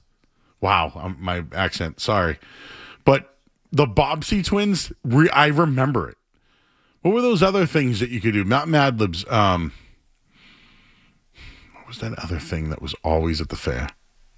Or the Bobsey twins. Dude, I couldn't believe when I just heard, she just said that they're like the Bobsey twins. What are they? Like, do the same thing kind of peoples? You know what? I don't even think I want to know right now. I don't think I ever want to know. I just remember seeing the front cover of Two People. And it was old. The Bobsey twins. All right, we got to go to break. We're going to do in or out? I think I'm out on the Bobsey twins. We'll take a quick break. Should we push in or out tonight actually this time? No. We got a special guest coming on, a first-timer, Joe. That's right, I know. We're up against it, huh? All right, we'll push it back. Joe, are you familiar with the Bobsey twins? It's old. That's all I know. And again, I remember going to okay, this is what I remember. Catherine, call in anytime, too. Yes, but at Sacred Heart, we were a Catholic school. We used to have events in our cafeteria because they didn't want to spend money anywhere else to do events. And you'd go down and there'd be like this thing that would set up books and all that stuff. Why can't I remember what they were? Goosebumps? Was Goosebumps something that was like really big at the time, right? But I remember like you'd see Goosebumps and Mad Libs. And then you would always see the Bobsey twins. And I was like, no. Not cool. Out. This hour of the Sports Hub is brought to you by our good friends, because they are. Over at Valvoline Instant Oil Change. Enjoy quick and convenient vehicle maintenance this month. Visit NewEnglandOilChange.com. You'll save 15% off an extra for oil change. Valvoline Instant Oil Change, the official oil change of busy people. I'm Joe Murray. We'll break. Don't go anywhere.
We'll talk a little baseball on the next segment with World Series champion, my good friend from Hyde Park, Manny Delcarmen, former Red Sox pitcher. Will join us. We'll do a little Red Sox talk with him. Check out his academy, too. It's cool. If you guys got kids that want to play some ball, Manny's running a really good camp. So we'll talk to him in just a little bit. A couple of tweets coming in on those last few callers. That was basically, I get the Step Brothers, so. And then Pete and Pembroke wrote, Joe, that book thing you're talking about was the Scholastic Book Fair. It was at all the local schools when we had them. You're right, it was that. It's exactly what it was. Moving on. Let's talk to Nick. He's in the car, Nick. Yeah, hey, Joe. I'm still not over the starting lineup that Missoula rolled out there in Game 7. Still haven't heard a reasonable response as to what his thinking was there. And then I think you can, if you ask any Celtics fan who watched every game of that series, they could pinpoint the exact point in whatever part of the game where you said to yourself, all right, let's stop shooting threes and start making a conscious effort to get to the basket and get some better looks. And the adjustments never came. I think it's time for Missoula to go, and I think you already have an answer on the bench that will not cost you an arm and a leg, and that's Sam Cassell. I think he's the head coach of the future. I think he will put this team in a position to win. And lastly, on the Scholastic Book Fair, I think you may have been thinking of the Animorphs series, which was huge when I was young. Thanks. I remember the Animorphs, too. I remember that. Thanks, buddy. The Animorphs. Goosebumps. I think that was like the big new one. Pretty sure it was. Tim's in North Carolina. Tim. What's up, Joe? How you doing, brother? How you doing? I'm doing good, man. Hey, I got to be honest. I would love to see the Bruins and the Celtics moving forward throughout June, but I love hearing you every night. It gets me home. It's fantastic. You're awesome. Well, I appreciate that. Yeah, I would much rather hear, so Celtics Bruins, but you're good. Very happy. Couple quick things though. I've got a quick dilemma tonight. I've had a couple beers. Okay. Now I either go home to my wife, or there's a poker game going on that I might want to get into. What do you think? Should I stay or I know. should I go down? It's a horrible, it's like a 50-50 double-edged sword. What should I do? So, in this situation, we have a saying on the night show when it comes to 50-50 situations. Okay. Skaz, do you have any advice on this one? I think you got to go play some poker. 50-50, yes. Because listen, you've had if you play poker, is the wife going to be upset? Well, I'm not going to tell her. I mean, we live in North Carolina. She's not going to know. What's your dilemma then? Talking to you. If you're not going to tell her, what's the dilemma? Yeah. Yeah. But it's a good amount of money. Yeah. What's the buy-in? It's a 2-5 game. Yep. All right. So you're saying play. Skaz says play. Well, it's just that if you're just going to go and play, what's the harm? All right. Okay, good. I'm going to play. My next thought. Okay. I don't think Jaylen Brown wants to be a Celtic anymore. Well, he just said he did. No, he doesn't want to be a Celtic anymore. He just said it 5 minutes. He just said it 5 minutes ago on a stream. Of course, sure he did, but he just said it was the most fun he's ever had playing. Not by far, is what he said. Well, not by far, but come on. What are we supposed to think about that? I don't know. Would you have a couple of beers? You said. Oh, many. Yes. What kind? I'm drinking. So I'm in North Carolina. We have a brewery down here. It's called Wicked Weed. and they make a beer called Pernicious. Wicked It is Weed. fantastic. Wicked Weed. It is out of Asheville, North Carolina, and I think they have a spot out of California too. But Wicked Weed, dude, if you had a Wicked Weed Pernicious, most incredible thing ever. So you guys up there, you guys have what's the IPA that you guys have? Fuck. Yeah, I can't swear. I let him go too long. That's a Joe problem. That is my fault. That I am responsible for that. When I ask questions when I go on a little too long. You know, it's usually a guy from Hyde Park that does that to us. It is. The Wicked Weed Brewing's Brew Pub, Joe, some controversy surrounding it. Apparently, it was bought by Anheuser-Busch, which some of the craft brew people are not too happy about. That was all I could find on a very quick Google search.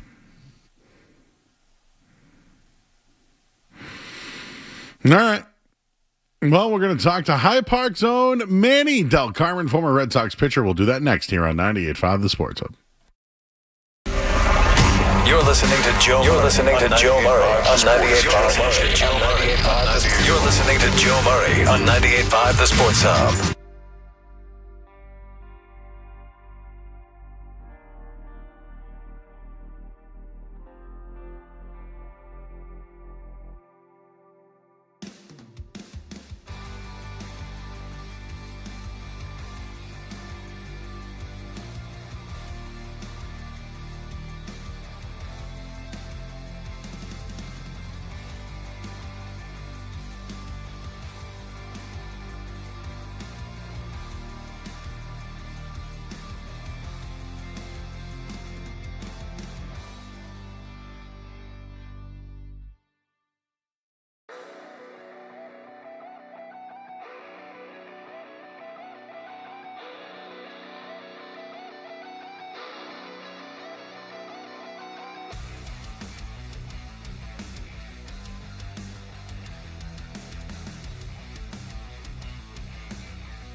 his second appearance. About the opponent batting average of 133.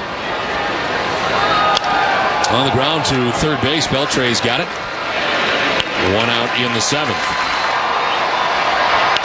Rose hits it on the ground to short. Scudero's got it, and the throw is good, and there's two down. Ellis strikes out. Manny Delcarmen has a perfect seventh. Going to the Wayback Machine as well.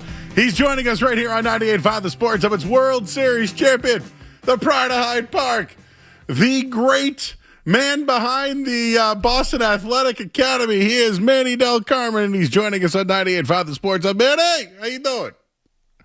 What's up, my boy? Doing good, man. Just finishing watching the Sox right now, but happy to be on. Thanks, man. I appreciate you joining me. I know that Manny's also a part of Boston's Enter the Chat, which is on NESN, and he's a part of the NESN broadcast team. So you can see Manny on a lot of the Red Sox games this year.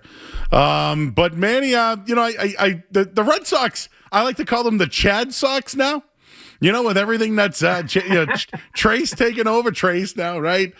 But yeah. I wanted to ask you, do you think that the Red Sox are playing better baseball through 10 games with Chad Tracy as the manager? You can see it. They're hitting the ball. Their pitching staff, they finally started to figure out. They got Sonny Gray back, back to it's changing the game for them. So I just think it's just better baseball all around. Now, if you're asking me if it's because there's a change of manager, I don't think so. I just think it's literally the guy said, you know what, we're tired of doing what we're doing. We got to get better. And, obviously people will say that they needed to shake up the clubhouse for whatever reason. But I just think they're playing better. Well, what is it, though? Is it the power to home runs in now 10 of 12 games? Is it the defense where they're number one since Tracy has taken over? What's the number one thing you think for the change in play? I think it's the pitching, man. The game starts with pitching. This team was built, to manufacture runs. Obviously, we're seeing it with a few steals here and there now with Tracy. But at the same time, guys had to get on base to be able to steal bases, and they weren't doing that early in the year. Obviously, Marcell was swinging the bat better. But again, the pitching staff is throwing the ball a lot better. First pitch strikes definitely helps them out, and I just think they're playing all around better baseball. What do you think the reason was to keeping the pitching coach Andrew Bailey and his staff, and what's different, right? Brian Bale pitched well. Again, he had the opener. Sonny Gray today, just a veteran job in there. Ranger Suarez, I know he left the other night, but is it they're hitting the corners more? Are they throwing more strikes? What's been really the difference, and why do you think Craig Breslow in ownership kept Andrew Bailey in the pitching staff? Well, I think Bailey and Breslow had a good relationship. I think they it's together. I don't agree with that. It was said that the pitching staff know that they wanted to keep them better. But again, the starting rotation, it starts with them. They're pounding the zone. I chose early to make the team out of spring training, and I've liked what I've seen, even though he didn't go long, innings in a few of his outings. But, Sonny Gray looked good today. I know they pulled him after 5. Hopefully Suarez comes back. It's a decent rotation, and not even having Crochet on the mound right now, it's pretty scary that they're doing this well without him. But for Bayo, I think he just looked like he was throwing, not overthinking anything. He's maybe mad that he didn't start the game and they started with a bullpen guy first. But, his ball was moving a lot more. I did see some pitches up in the zone that they swung through, but, he definitely looked more confident on the mound. And it was needed for him because if they didn't have all these injuries, I don't know if he's actually pitching in that game. He might be in AAA or he might be in an IL stint. But I'm just glad that he threw well. I agree with you. I think he might have saved his job for at least a start or two. And, You know, they need him right now. And the staff has had one guy go down, the next guy go down, but they keep getting good performances, especially from Peyton Tolley. And the bullpen's been pretty strong, too, as well. Manny, I'm excited about the Red Sox, man. I'm glad they moved on from Alex Cora. I see life out of the team. I want there to be games this summer. I want there to be games this summer, man. Yeah. Like, come on, I want to watch summer baseball. I don't want them to take it away from me. well, they're doing it the right way right now, right? They're doing it for themselves. They're doing it for the fans. I mean, it's needed. Again, I mean, I played with AC for a few years, and I think he's one of top 5 managers in baseball. Obviously, his time here in Boston, they probably thought that it was done, and right now it's working. So I'm not going to say I played under Terry Francona, but again, it goes to the players doing their jobs. Starters doing their job, going 5+ innings, the bullpen holding the lead, and they weren't doing that early in the season. Then they weren't hitting in the errors and all this other stuff. So, I mean, like I said, I want to see good baseball. Obviously, the games in April or at the beginning of the season, I feel like they're just as important as September. So hopefully they can get on a roll here and, just keep winning. You got to take a game at a time, but they got to start winning the series everywhere they go. All right, we'll talk about World Series champion, Manny Delcarmen, pride of Hyde Park. Boston Athletic Academy, which we'll get to. We'll pump all that up in a minute here. But did you see the Framber Valdez stuff last night? Throw back-to-back home runs, and then Beans, Trevor Story. Yeah. That's a time, right? A baseball time. You give up a couple of home runs, and then you bean the next guy. Do you think they hit Trevor Story because he gave up back-to-back home runs, or do you think there's a little bit more in it regarding maybe looking at pitching grips or signs from the runners or a little bit of gamesmanship? What were your thoughts on it? Well, I mean, I went through the video and stuff like that. I mean, he might have been tipping his pitches, but obviously that's part of the game. I think, teams look for anything for leverage in a game, and he's one of the best left-handed pitchers in baseball. And, obviously giving up all those runs and back-to-back home runs. I mean, I miss that type of baseball. Like, you're going to take me deep, and I'm not having a good day. That was scoring the numbers in the back. So that was definitely on purpose, I think. And but it fired up the team, and the Red Sox needed a little bit of spark. I mean, obviously, they continued tonight with 4 runs, but definitely on purpose. I mean, he said it in the interview that if he was tipping his pitches, good for them. That is part of the game. He just needs to get better. That he's a real mechanical guy. He just has to go back to video, see what he was doing wrong, and see why he was tipping his pitches. So if that's the case, I know Trevor got hit, but it's part of the game. And, I mean, if you saw it, they threw him out that game, and he just walked off like, I did it on purpose, so I'm good. And he said he didn't and got suspended 6 games. As I'm talking to you, Manny, as I'm talking to you here, Wilson Contreras being seen by the medical staff after an apparent... Yep, I can see that as well. So he swung and hurt his wrist hand, I'm assuming.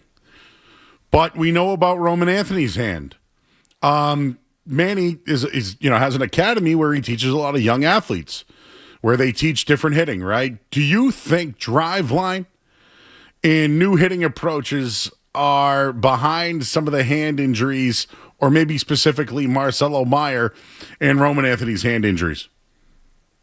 I don't know. It's just because as having my own academy, I mean, we do have professional guys that played in the minors. Obviously, I was in the big leagues when it comes to the pitching and what worked for me, what age group or what age these kids need to start doing stuff like that. I mean, for us, it's literally seeing their mechanics, seeing their swing. All this launch angle stuff like RPM and all this stuff is like too much for me. But I do see that more injuries have happened, throughout the years with all this, different workouts and Pilates and all this good stuff. For me, was, hey, go run and throw a long toss. Now you have all these different type of workouts and stuff like that. I'm not saying that's the cause, but it's changed the game a lot. It's worked for some, but you do see more injuries. I mean, Manny, so many years ago, like when we played, we used to do the trigger. You would do that step with your foot, kind of like a Veritech style, and then I drive the knob, right? That would get the barrel of the bat out there. Nowadays, it's different. Like I look at guys like Tristan Cassis, right, who's got injuries everywhere, literally everywhere, and you see the talent, you see his power, but when did hitting the ball hard, meaning 90 miles per hour, 100 miles down the line? When did hitting the ball at speeds become a thing in Major League Baseball? Well, that's the thing. That's funny you say that because, I'll go down to Red Sox fantasy camp every year in January, and I'll see a lot of the Red Sox minor league guys show up, and they're hitting in the cage. And every single swing, they don't care where it goes. They just look at the TV to see how hard they hit the ball. And I'm like, does it matter how hard you hit it if it's not a good swing or it's pulled or you're swinging too early? You know what I mean? So they worry about velocity instead of, trying to hit the gaps and think up the middle. So it's part of the game today, and it stinks a little bit because I know a lot of teams are training players on exit velo and all this stuff, but you got to barrel the ball anywhere. I mean, you think up the middle and you barrel the ball and you're a power guy, you're going to see the ball leave the ballpark more times than not. Well, you could go to the fair, right? You could go to the Marshfield Fair. You can go to, what is it, Annunciation? We had all those carnivals growing up. You could do the fastest pitch, right? Doesn't matter how fast you throw it. You need a little bit of movement on it, right? Yeah, if you leave it on the middle, it doesn't matter how hard you throw. If you leave it down the middle, not located, it's going to get hit. So, but I'm with you. It's a lot. I'm not a big analytic guy, but, we, like the catcher dropping the glove and bringing it back up, that would have thrown me off as a pitcher. Like the pitch clock to me is distracting because I could even have a little wrapper on the ground when I was throwing. So it's, it's a lot. The game has changed a lot. But we do have to adjust our kids to today's game, unfortunately, and just to keep up, right? So it's it's get them strong the right way and make sure that we try to avoid those injuries. All right, so Manny, let's tell your story. There's an audience that maybe might not know a little bit about you, but Manny grew up in Hyde Park on the Reedville side, right near Kelly Field and McIntosh, for those that know about it. You went to West Roxbury High School. When did you know or realize that you were going to be potentially drafted? When did you think you were on the radar, whether it was colleges? You were drafted in the second round, man. Like, that's a big thing for a kid from the City League in Boston. When did you start to realize that you were going to be recruited and potentially drafted? Oh, we lose him? That was a big setup there. We'll work on his audio there. And again, Manny, it's from my hometown of Hyde Park. And it was like our Benny the Jet. I don't know. You heard me all there, Manny? I was giving you a big setup there about when did you know you were a big prospect? Yeah.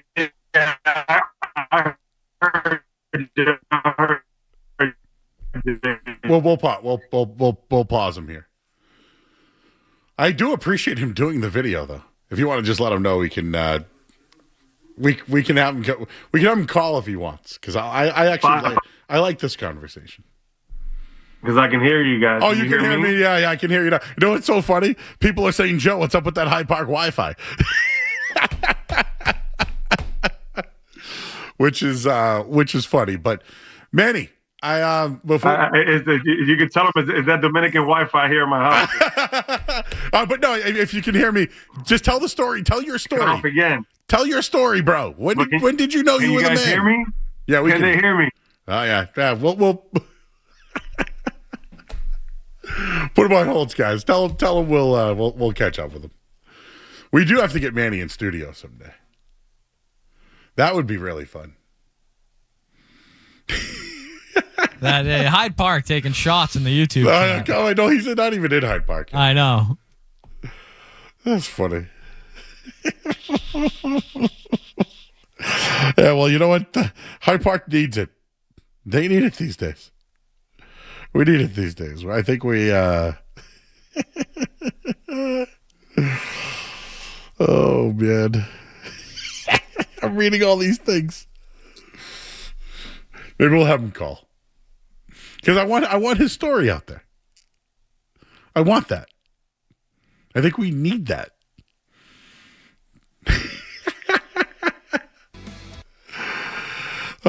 Just reading all these people in here. He wants to know if he's calling in from a Palm Pilot.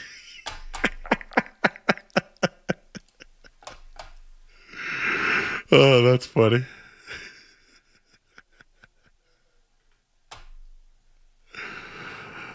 We'll get him back.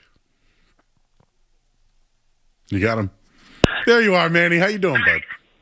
What's up, brother? My bad. That Dominican Wi-Fi, man. It's all good. I wanted to finish the story because you're from Hyde Park. I'll do the whole thing again. From Hyde Park, second round pick out of West Roxbury High School. When did you know you were going to be a guy that could be potentially drafted? Yeah, like I was trying to say, my freshman year, 5'5.5", 108 pounds. Sophomore year, 5'5.5", 120 pounds. And by my junior year, I went up to 6 feet, 185. And that's when, if I wasn't pitching, I was playing short. So my velocity went up. I think I topped out like 88 my junior year, 88, 89. And then I was topping out 93, 94 by senior year. So that's when my dad literally was like, hey, man, maybe we should start focusing more on pitching. But, obviously I didn't pitch every game, and I would play short when I didn't. But I knew by my junior year, or actually after my sophomore year, when I got that tall and got up to 200 pounds and my velocity went up. And, I always threw hard, but I had movement. I had a decent breaking ball, never threw a changeup. And the scouts started showing up to the games, which was pretty cool. So by my junior year, I had an idea that, hey, man, I can probably do something special.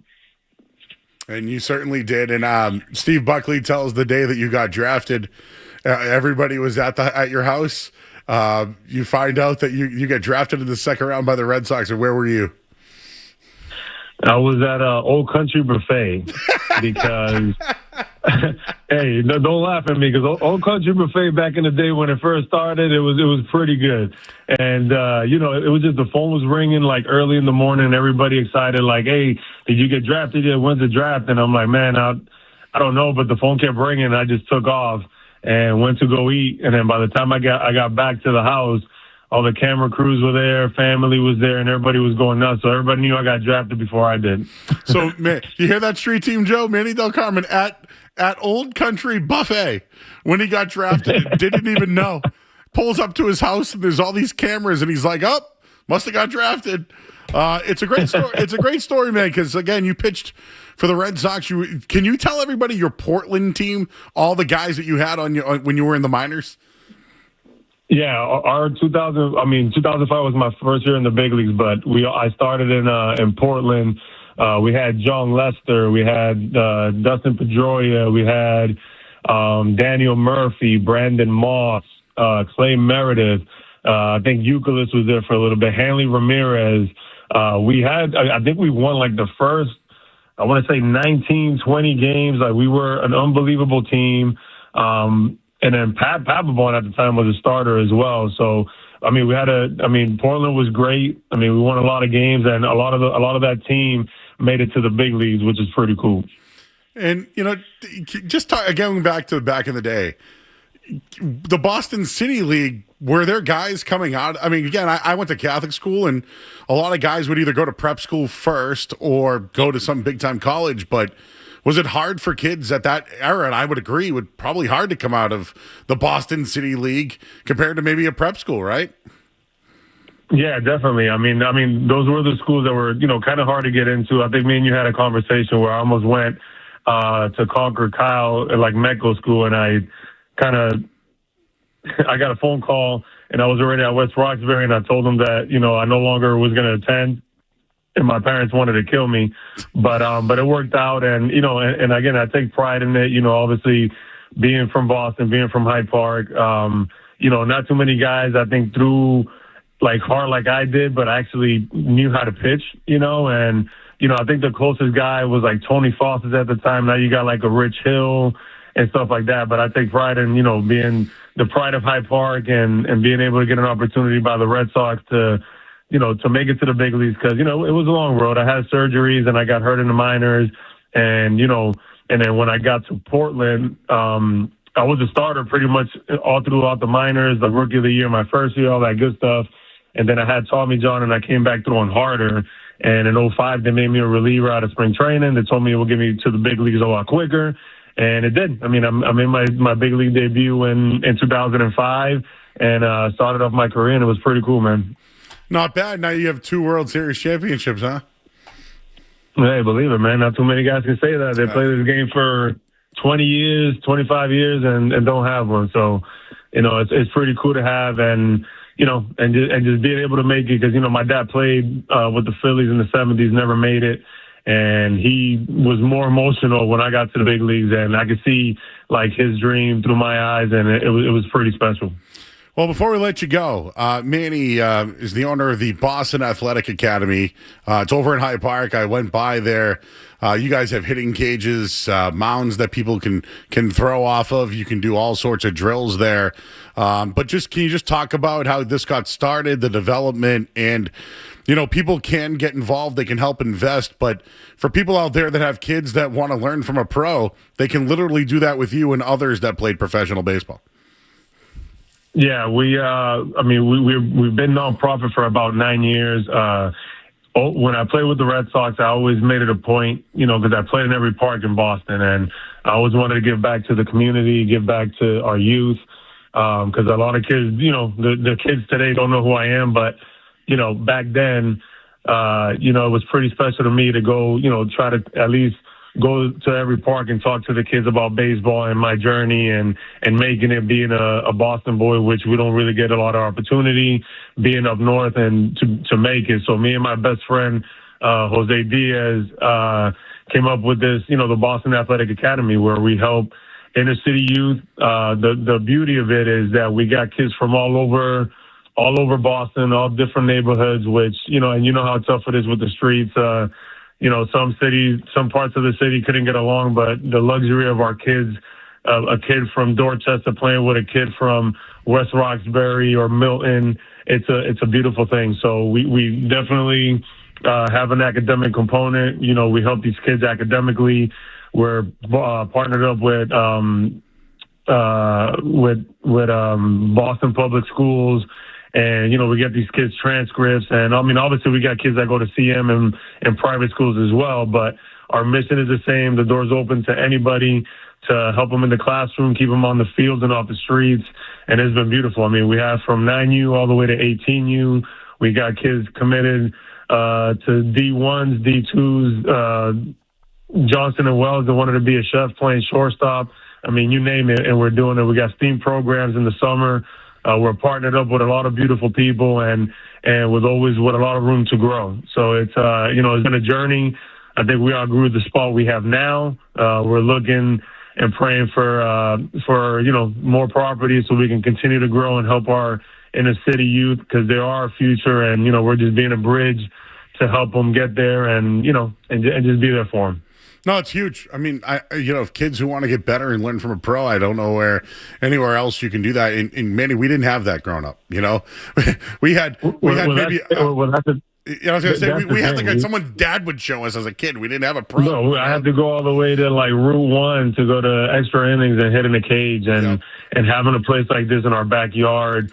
It's been very special, and we've definitely helped a lot of kids. And there's a saying that says if you could change one kid's life, you did your job. But I'm trying to save them all, because every kid needs an opportunity, needs just the right person to talk to, whether it's personal or baseball or about school, and we're covering all the angles. So we're definitely making change and just making our city better.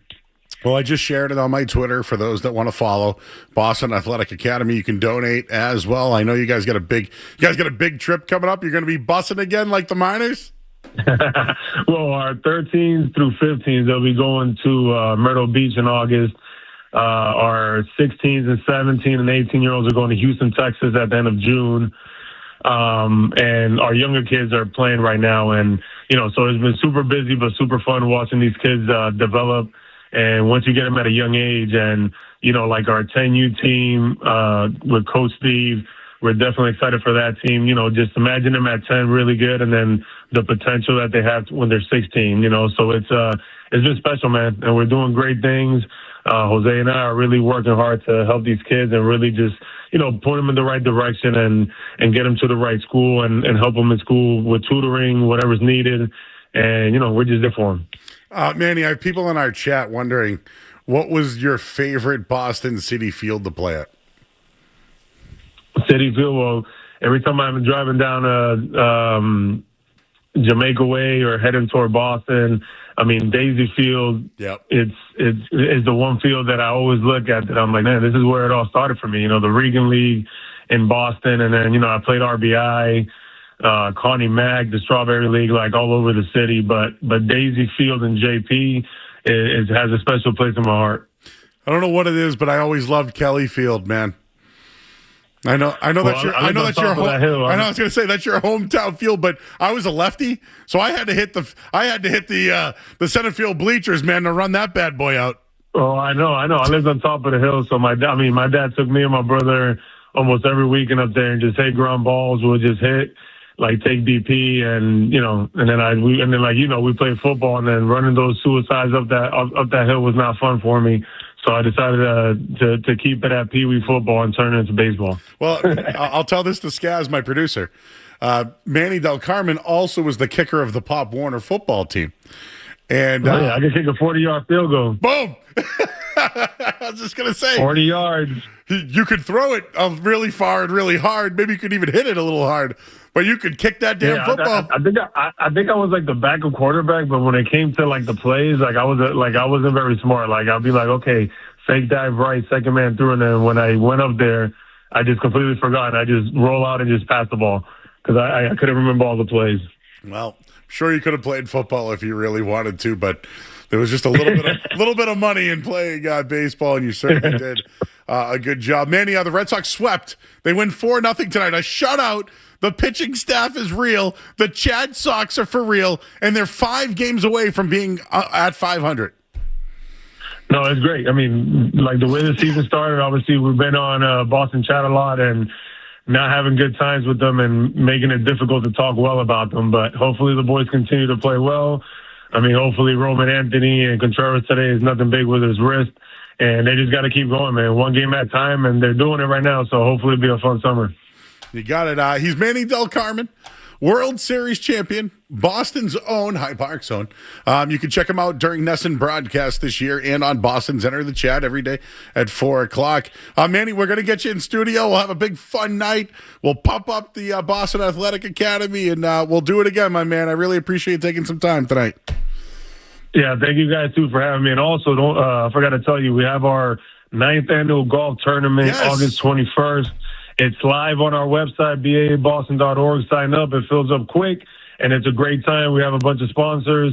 I'm trying to get key folk to come out, and it might be a good time. So please sign up and come represent and help us out, and it's for the kids. It's all about the kids. Yeah, if you go on the site, baaboston.org, right on the front, you'll see it right there, the Boston Athletic Academy Golf. You guys got a drone drop? Yeah. The drone drop is separate, but it's live right now. It's $100 a golf ball. I'm trying to get to 200 people to buy it. And then in the 18th hole, like when the tournament's over, a big drone is they have like a pilot and all this stuff. He comes in, drops the ball closest to pin, wins $4,000. The furthest away gets $1,000, and the rest of it just goes to the kids, the programming, all that good stuff. But it's going to be a great day, so I hope people can make it. August 21st. Friday, August 21st. Go to baaboston.org. You can sign up, buy a golf ball. It's $100. It's all to help out. You got something? I see Skaz looking at me. What do you got at me here? You guys got to put a team in there. We might have to put a team in there, but we apparently might have someone on hold that played football with Manny Delcarmen. Oh, okay. Well, let's put you on hold, man. Let's do this. Mike's in Hyde Park. Mike. What's up, Joe? Yo. How's it going? I'm good. So, I don't know if Manny can hear me, but I can hear you. I'm here. What's up, Manny? It's Mike Tracy. What's up, buddy? How's it going? How you doing, brother? Hey, doing good, man. I'm actually just on my way home. I just got done umpiring in Walpole, and I had you guys on the radio. How you been, man? Everything good? I'm good. Everything's great. Nice, great. Man. It's good to hear you, man. Haven't seen you in a while. You got to try to jump in on my golf tournament, get some people to sign up. That'd be awesome. Hey, I'm down to play this summer. Yeah, you know that. Let's go. And it's actually pretty cool to hear 2 guys I grew up with on the radio. That's awesome, Mike. No, that's awesome, man. Appreciate you calling in, Mike. We'll hit up Ron's bowling alley some night. How about that? I got you. Let's do it. All right. Hey, listen, you never know who's listening. I'm telling you, Manny, the power of this radio show, I don't know where. But people like, Joe, I heard you. I guarantee you're going to hang up and be like, dude, I heard you on the radio last night. I don't know. This radio station has a power like you can't believe, my man. So who knows? You might have 1 million donations when you wake up tomorrow morning. No, that'd be great. It's all for the kids, so I appreciate you guys. You got it. When are you in chat this week? You with us? I'll be Friday. I'll be there Friday. All right. I got a gala that I got to go to tomorrow night, Valencia and Dorchester. Ooh. And then I'll be there Friday. All right. He's World Series champion, Manny Delcarmen. Manny, appreciate you, man. We'll see you Friday night, bud. Thank you, guys. Appreciate you. You got it. He's Manny Delcarmen, everyone. Local guy, good guy. When you guys I saw you guys get multiple calls. People wanted to talk to Manny.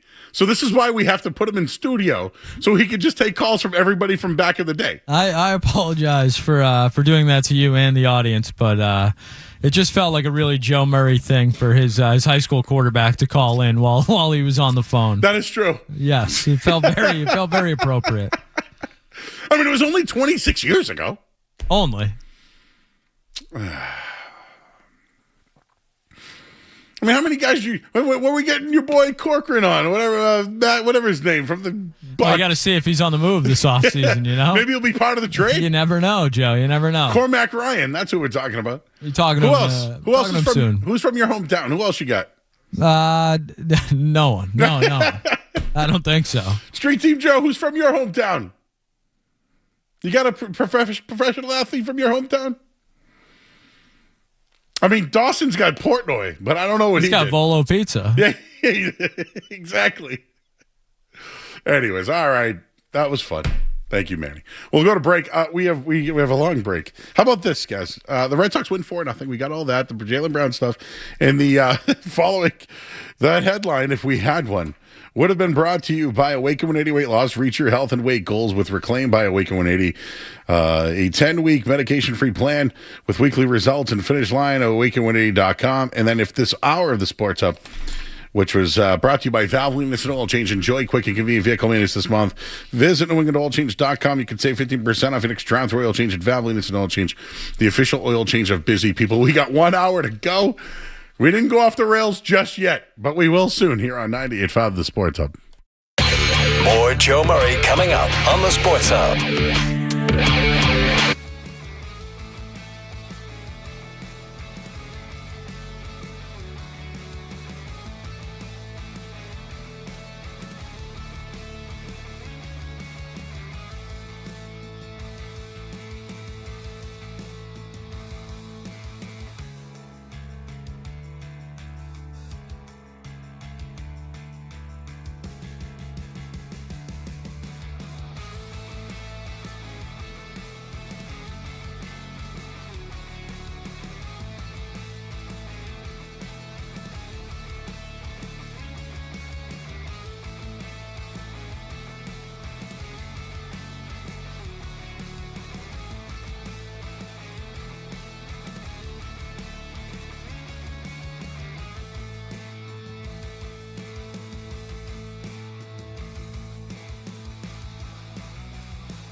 in the world unrelated to sports. So sit back, relax, and get your mind in the game and listen to the word. Why not, huh?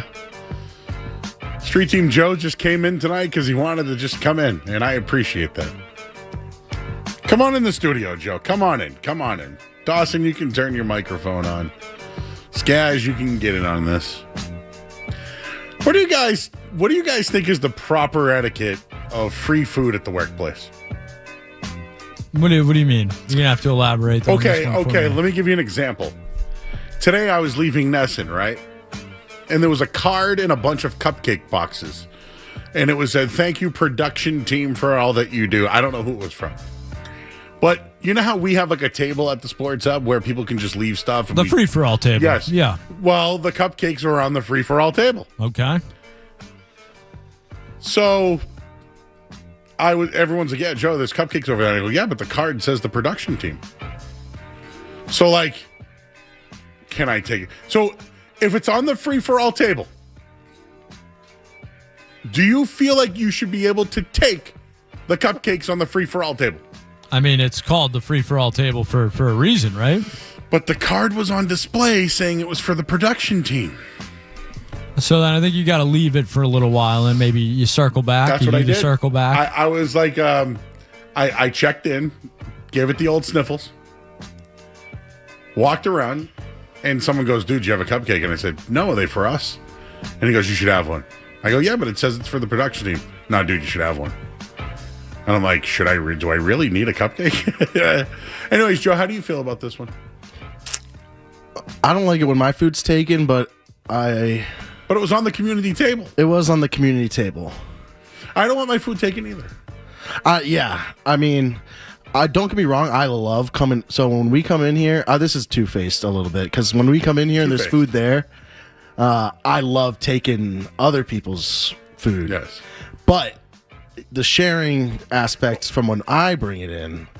Okay, then. Okay, we're getting somewhere. Yeah. So like, I'm a hypocrite. Yes. Yeah, me too. Me too. Because when I come in, I'm hoping that Luis didn't clean the kitchen out. Yes, exactly. There's some stuff there. If he's cleaning the kitchen, we're out. Everybody that was there from whenever it came at noon to 6 o'clock got their take. But we come a little bit later, right? There's some good food drops, too, ahead of us. There's some great food drops. For us, at least. We're great ones. I don't want to complain about the free food and all that stuff. I'm not doing that. Because I asked Jake earlier, and he goes, really weird about taking free food because I don't want to indulge. I've noticed, man, when it's free, people love to indulge. Remember when we had those steak and cheeses? Yes. Brought those disappeared awfully quickly. What were there, like 6 steak and cheeses? There were 6 or 8, maybe 6 and like a couple burgers. Hand up, Dawson and I did have the burgers. Go ahead. You deserved it. They were for you. To be fair, I did not know there was burgers left. Just so you know, we also put 2 for display. Yeah. So now we're 4 down. There were 4 left, and when I went out there were 2 or 1. There was a lot. I was pissed. There was a lot of food to start, and it went quickly. And Skaz couldn't even eat it. So there's something about I don't know. Do you think we should keep the food in the Jock Lounge? Ooh. Because no one goes in there now we're hoarding our own food. Yeah. Is that weird? You're going to extremes. The thing is, though, is everyone's got a sniffer, right? Yeah, can tell. They're gonna go in there and be like, "Ooh, what do we got here?" I mean, I don't. Yes. I don't think you're sneaking any food in this building, is what I'll say. Yeah, because I will tell you right now, I am like Yogi. You know, Yogi. You're like, the pie on the windowsill, hey, Joe. Your feet are floating off the ground. You're like, hey, boo boo, I'm in a picnic basket. Joe, I go out of my way to check both candy bowls in the office and grab a drink before I get down here. And then I go check the kitchen and, I just explore. You know what? In fairness, I don't get up a lot during the show. But there was a lot of moving and shaking going on, right? We got ads to read, and we got to think about next segments, and we're setting up calls. I yell at the people in the chat, like it's fun. But Skaz and I one thing about Skaz and I, we're on the same bathroom routine. Whenever for some reason, it's me and Skaz going to the bathroom at the same time all the time. Usually about 10:40 every night, 10:35. Because we got to do it before we go. Absolutely. Got to get it all out before we go. So final verdict, what do we do? Is there a solution to this, Joe? I think that if you take and go, nobody will know.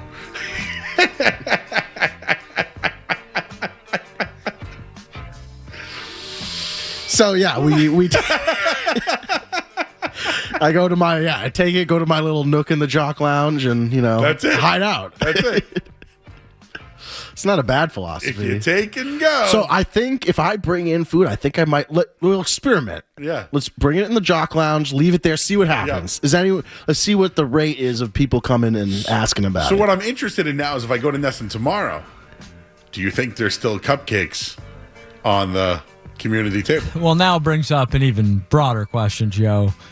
How long will those cupcakes sit there? Well, they were there before, so they had to be after 4 o'clock today. So let's just say they got there at 4 o'clock. I'll be there tomorrow around 4 o'clock. I will be. Is a 12-hour on a cupcake turnaround time a no-go? It's about 24, but yeah, I would say. Oh, 24. Yeah, Sorry, my math was bad there. I would say 24 for a cupcake, perfectly fine. Mm-hmm. Joe? Because I do love room temperature food. I think I would let it. If the cupcake was on a kitchen counter, how long do you think you would let it go before you would consider throwing it out? I mean, my trash day is on Tuesday. Oh boy! Would you let it sit a week? So if it came you came to my house and we brought some cupcakes back, put it in a little tin foil or whatever, you'd let it go. If on a Tuesday, if on a Wednesday, I brought home cupcakes and left them there, and it's Monday night, and they're gonna get tossed tomorrow, I'm gonna eat it. Is that safe? I don't know. I don't know either. I don't know if that's safe. But I mean, you asked me a time limit. Yeah, I think that's fair. I think desserts, you can have a long period of time. The cupcake now sounds good. You got it in my mouth. How good was the cupcake at Nesson? I don't know. It was fine. It's kind of like, how do you really screw up a cupcake? Right? Are you a cake or an ice cream cake guy? Oh, Joe, this is a debate that has been battled for many of a year. Personally, I would want an ice cream cake from Ron's in Hyde Park. Ron's? It's a very big. There's one in Dedham. I think your friend Sarah, remember who called? Oh yeah, remember she was like, "Do you eat an ice cream cake with a spoon or a fork?" Yes. And then you think about it, and you're like, "Oh, it should be a spoon, right?" But we all do it with a fork. I do an ice cream cake with a fork. Yeah, I do too. But when you think about it, that makes no sense. It's just ice cream in a different form. Yeah, but on an ice cream cake, the fork is better. Yeah, for sure. You get more. Ron's, what Ron's flavor? Are you vanilla, chocolate? They just make the vanilla. But on a regular day, I would like a multi-layered vanilla cake with gold. It doesn't have to be gold. I just like that look. But yes, and I want layers of inner cream. You get what I mean? Yeah, I know. I get what you mean. That sounds good. I'll remember that for your birthday. When's your birthday? March. You already missed it. Oh, when's your birthday? October. I missed you. Did I wish you a happy birthday? Yeah, you did probably. Yeah. What day is your birthday? The 26th. You get that in our? We gotta. Red Sox usually win the World Series around that time. No, that's when Game 6 happened. Yes, when were you exactly. Born? When were you born? 1996. The Yankees won the World Series on my birthday. The day I was born. The Red Sox also have won. Did Mr. Ariano tell you that? Yeah, he did. He did tell me that. He said he was watching as I was being born. Did he bet on it? He was a Yankees fan. Who did they beat in 96? Cleveland? No, they were on Cleveland. Was it? I mean, they were in the American League. Was it the Marlins? I thought, the Florida Marlins. Skaz? Do you know off the top of your head? 1996. Who is the National League? Was that Jeter? Or is that pre-Jeter? No, Jeter was a rookie then, right? Or was he 98? Is that Philly? I don't know. Now we're guessing. I have no idea. I've been looking for this call for quite some time now. Which call? Of Sarah. I have it somewhere. The fork. Didn't I ask her something? Oh, Tahiti. Yeah, Tahiti. I love your YouTube chat, Joe. There's just so many good characters in there. Well, you know what I would call it is it's more of a support group. It is. Because everyone's so nice in there. Usually, you sure about that? Well, I mean, they're not nice to you per se. Yeah, they're not. They don't like your sports takes, but they like you as a person. Yeah. But I mean, if I was just like everybody else and everyone loved me, would I even be worth? There wouldn't be why did we all tune into Jalen's thing tonight? We thought he was going to say something odd. He really said nothing. He said it was actually shockingly nothing happened. Joe, would you like to update our audience on what day today is? Yeah, today is Wednesday. Okay, you were in such a gloomy mood regarding the Celtics that you texted myself and Skaz what day to come in. I said, you want me to come in tomorrow and cut video, and it was Saturday night. So I did think I thought I was already in the Sunday night blues. I thought I was coming in Monday to cut some video. How upset were you about the Celtics? Joe, I can't. I'm still in mourning. Yeah. Really? You were there the whole game? No, I'm sorry, I wasn't there. Weren't? I was in two. I was game. Were you at the game or not the game? I was game 3 and game 1 and game 2. Saw the blowout, then saw us. But game 7 you weren't. Game 7 I was not there. And when they lost, what'd you do? I threw my remote at the wall. Batteries broke. I was with my dad. And Joe, these things are like, you don't like, you've seen Fever Pitch, right? Yeah. That's like me with the Celtics. Like, if there's one thing I truly love in this world, it's the Celtics. Family, then Celtics. Where did that come from? What my similar story when I was young. My uncle he's had season tickets since Larry Bird. My uncle and aunt, and they just started spoiling me and bringing me to a bunch of games. And you know, when you sit that close, you just fall in love. Who was your favorite player early on? I would say I loved. Obviously, like the truth is like the easy answer. Yeah, I love James Posey. I love Leon Poe. I'd name my basketball team Power of the Poe because I love Leon. He was such a good Celtic. Pre that, I liked Antoine Walker. Power of the Poe? Yeah, like Power of Leon Poe. Did you know that Phil Jackson called him Leon Powe? Oh, he did. And he pissed him off. Really? Yeah. In that series? Yeah, and not for nothing, Leon Poe is Pac-10 Player of the Year. He's always down at the Garden. He's at a bunch of games. Oh, yeah. Leon Powe is part of the Celtics radio network at times. He is, yeah. He does a good job. Let's wrap that thing up. Since it's in their area, have you been to Tahiti yet? Oh yeah. Since it's in their area, have you been to Tahiti yet? Oh yeah. I do love those chairs at Tahiti, though. That little dining room, they got like these they're like these like oval chairs with paddings, but like they have wheels on them. Oh yeah. Joe, who was your favorite Celtics player? Let's do like a non-star. Like when they started to suck D Brown early on. Okay, he won the dunk contest. Well, to be honest with you, Reggie Lewis was my favorite basketball player. He died. It was sad. He got buried at Forest Hill Cemetery, which is where I have family buried there, and I grew up a couple miles down the road. But Reggie Lewis by far was my favorite player. NBA Jam just came out, like the arcade game, and this was the end of McHale's era and Parrish's era. So Reggie Lewis was by far he was an all-star. He defended Michael Jordan. How old was he when he passed, Joe? I'm going to say in his 20s. So the Celtics have had 2 brutal deaths that have really changed the course. Yeah, have you watched the Yes. Are you talking about the HBO one about our number 2 overall pick? Why his name is escaping me? Oh, Len Bias. Yeah. Yeah. Yes, their transition from the big 3 would have been Len Bias, Reggie Lewis, Kevin McHale, Parrish, D Brown. They had a couple of other guys. Brian Shaw, remember him? He was a coach, but he was they had some guys that were up and comers, but they lose Len Bias. They get nothing for it. Like, no comp, nothing. Like the Raiders never got anything for the dude in jail. What's his name? Henry Ruggs. Yeah. So, and then when Reggie Lewis died that year, it was like Charlotte just got Alonzo Mourning, and Alonzo Mourning hit a shot to win the game. I think it was Kevin McHale's last year. And then they moved on from Parrish. Parrish ended up going to the Bulls and won multiple championships there.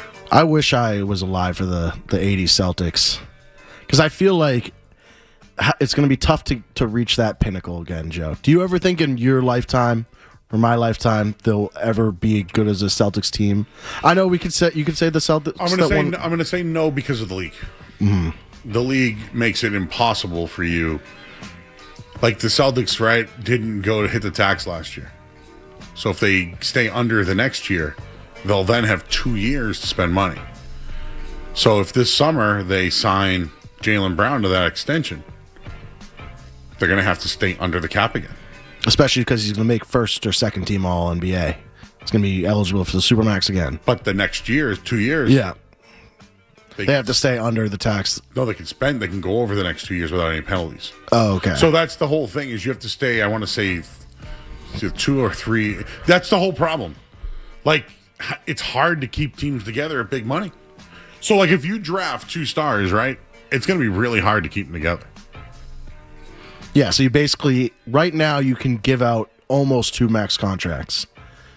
It used to be you could fit 3 max contracts on your team, and you can no longer do that. Now it's, with two players that are both super maxes is going to be tough. Oh, yeah. I mean, think about this, right? What would Joe Ariano do, Street Team Joe? Jaylen Brown in June or July, I can't remember. July, yeah. He's eligible for that 5-year. Would you pay him? I mean, that's you don't have an option, I don't think. He's going to make 50-50 no matter what in the next 2 years. Yeah. It will go up to 75. You have to pay him, and if it's too much money, then you can trade him, but there's no scenario you can let him. Will this ownership group pay two $50 million players? Two $70 million players. So I think this ownership group, Joe, could be on the cheaper side. We know it's private equity.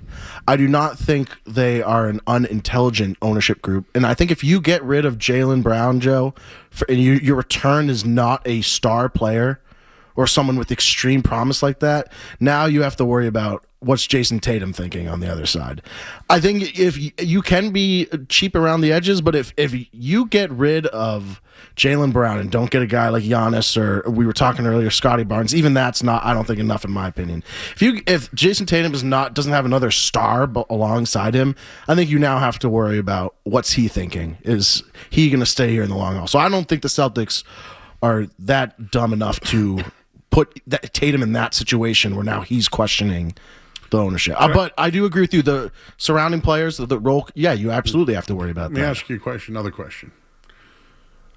Between this isn't either or, but have you noticed that Jason Tatum's been hurt at the end of every year that they've lost?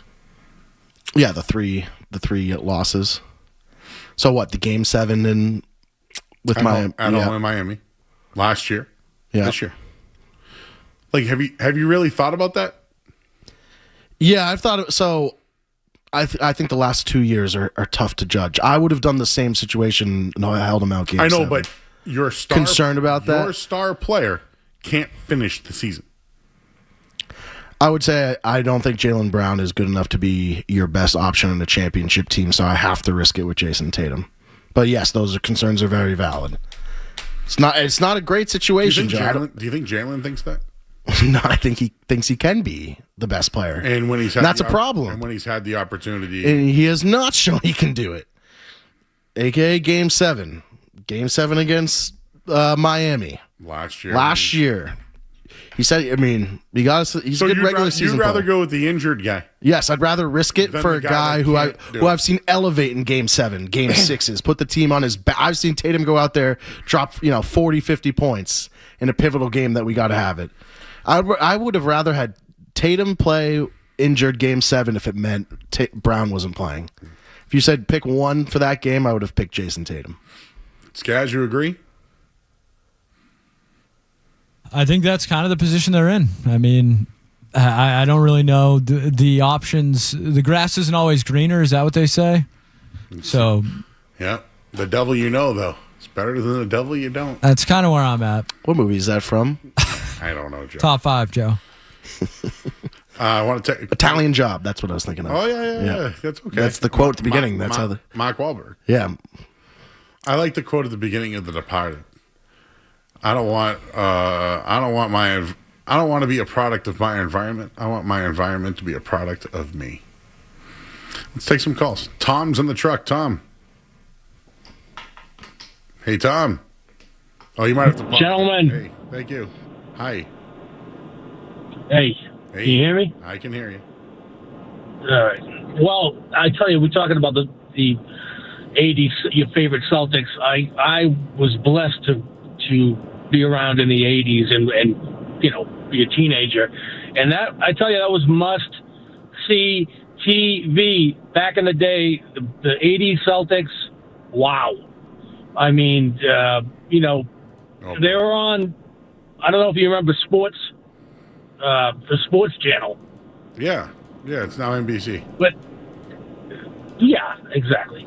But they carried the Hartford Whalers as well. That's right. Yeah, anyway. My favorite Celtic, Danny Ainge. He was nasty to play against. Yeah. He was kind of a dick. He hit the three. How about 90s? 90s Celtics. Antoine. Antoine. I mean, the truth. Obviously, once they got rid of the big three and that dynasty ended, I got to say the early to mid 90s wasn't really a huge fan. It was Reggie Lewis and D. Brown and Michael Carrere and Brian Shaw. That was good. Yeah. But you got to remember, you're coming out of the 80s, and then you got that. And it was like, all right, Reggie Lewis was great. But then when they drafted Paul Pierce and they had Antoine, and then they went into the 2000s, they were watchable again. And, I don't know, Cake? Switching gears. Yes, Cake? Cake, yes. Spice Cake. Underrated. Spice Cake. Spice Cake? What's that? It's like a carrot cake almost, but with the cream cheese frosting or Skaz loves carrot cake. Carrot cake. I don't think I've ever had carrot cake, Joe. Spice cake? Never heard of that. Spice cake. What's in it? Come on. It's kind of like a I'm trying to explain it here. It's kind of like a cinnamony type cake. I see it. Tom, I got to go though. Thank you. I know what it is. I've seen this cake before. Are you in or out on it? I don't like it. But it's almost like a carrot cake, but it's not. The best cake I've ever had. It's a cream cheese frosting carrot cake.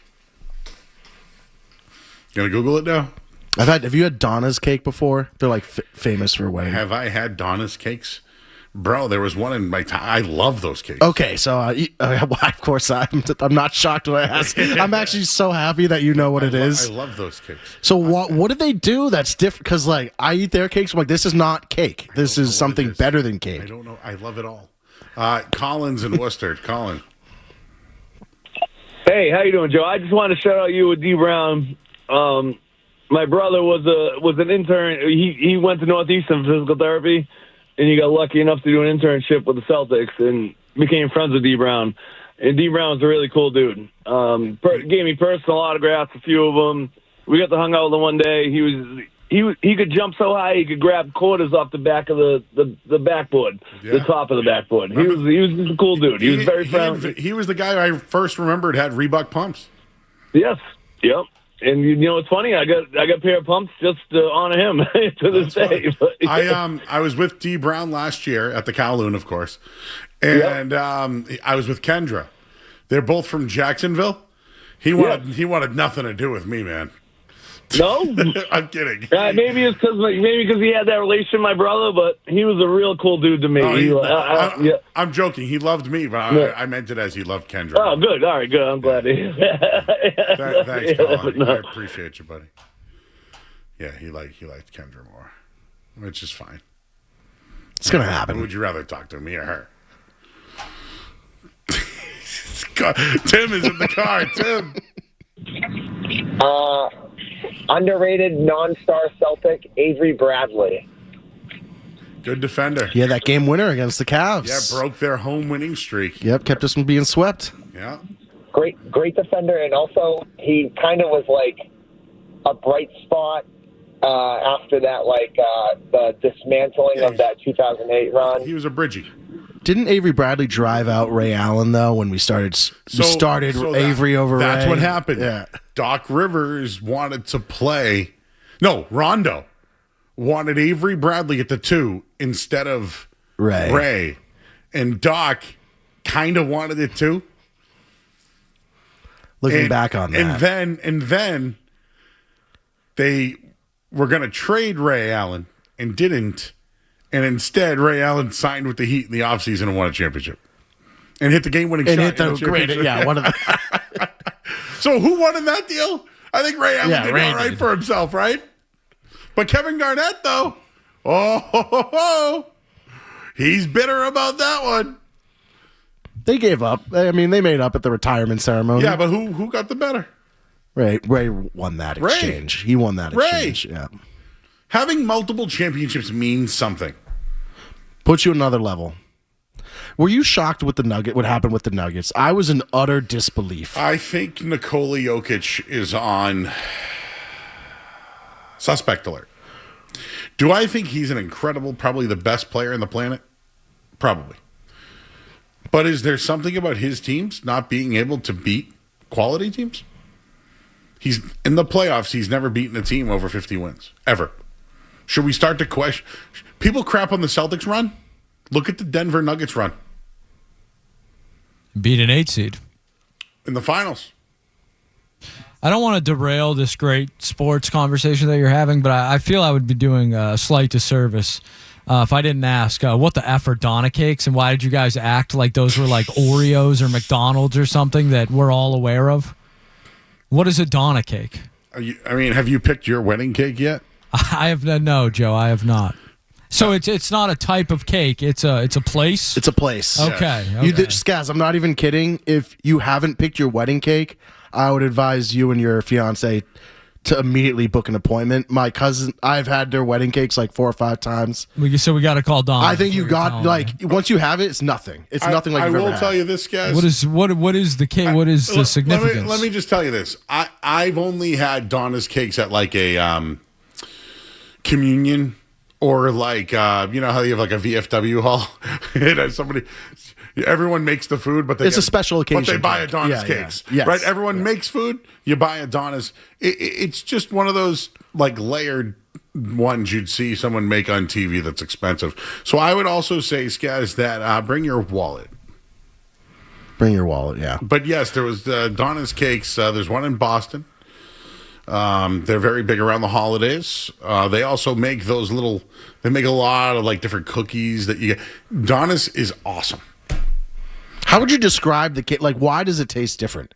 Skaz, it tastes just like, imagine the most moist cake you could possibly imagine with like the most tasteful frosting with incredible like design. Like the flowers that they put on it are not just for decorations. They actually taste amazing. I think if like people would be talking about this cake at your wedding. I wouldn't doubt it for a second. At least I would be talking about it. May I also say this? Please. I know nothing.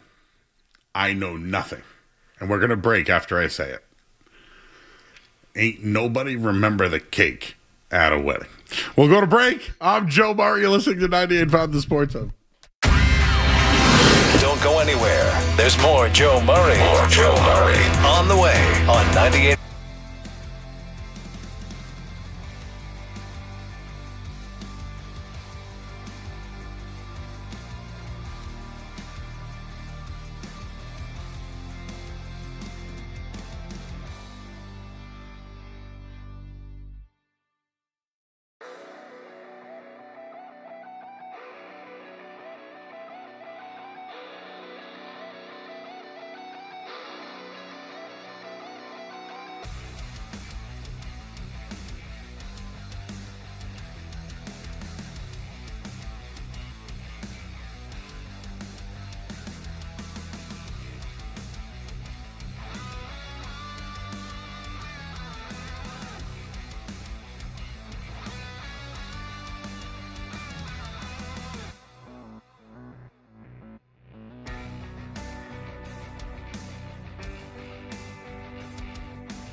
tomorrow night. Full shows every day.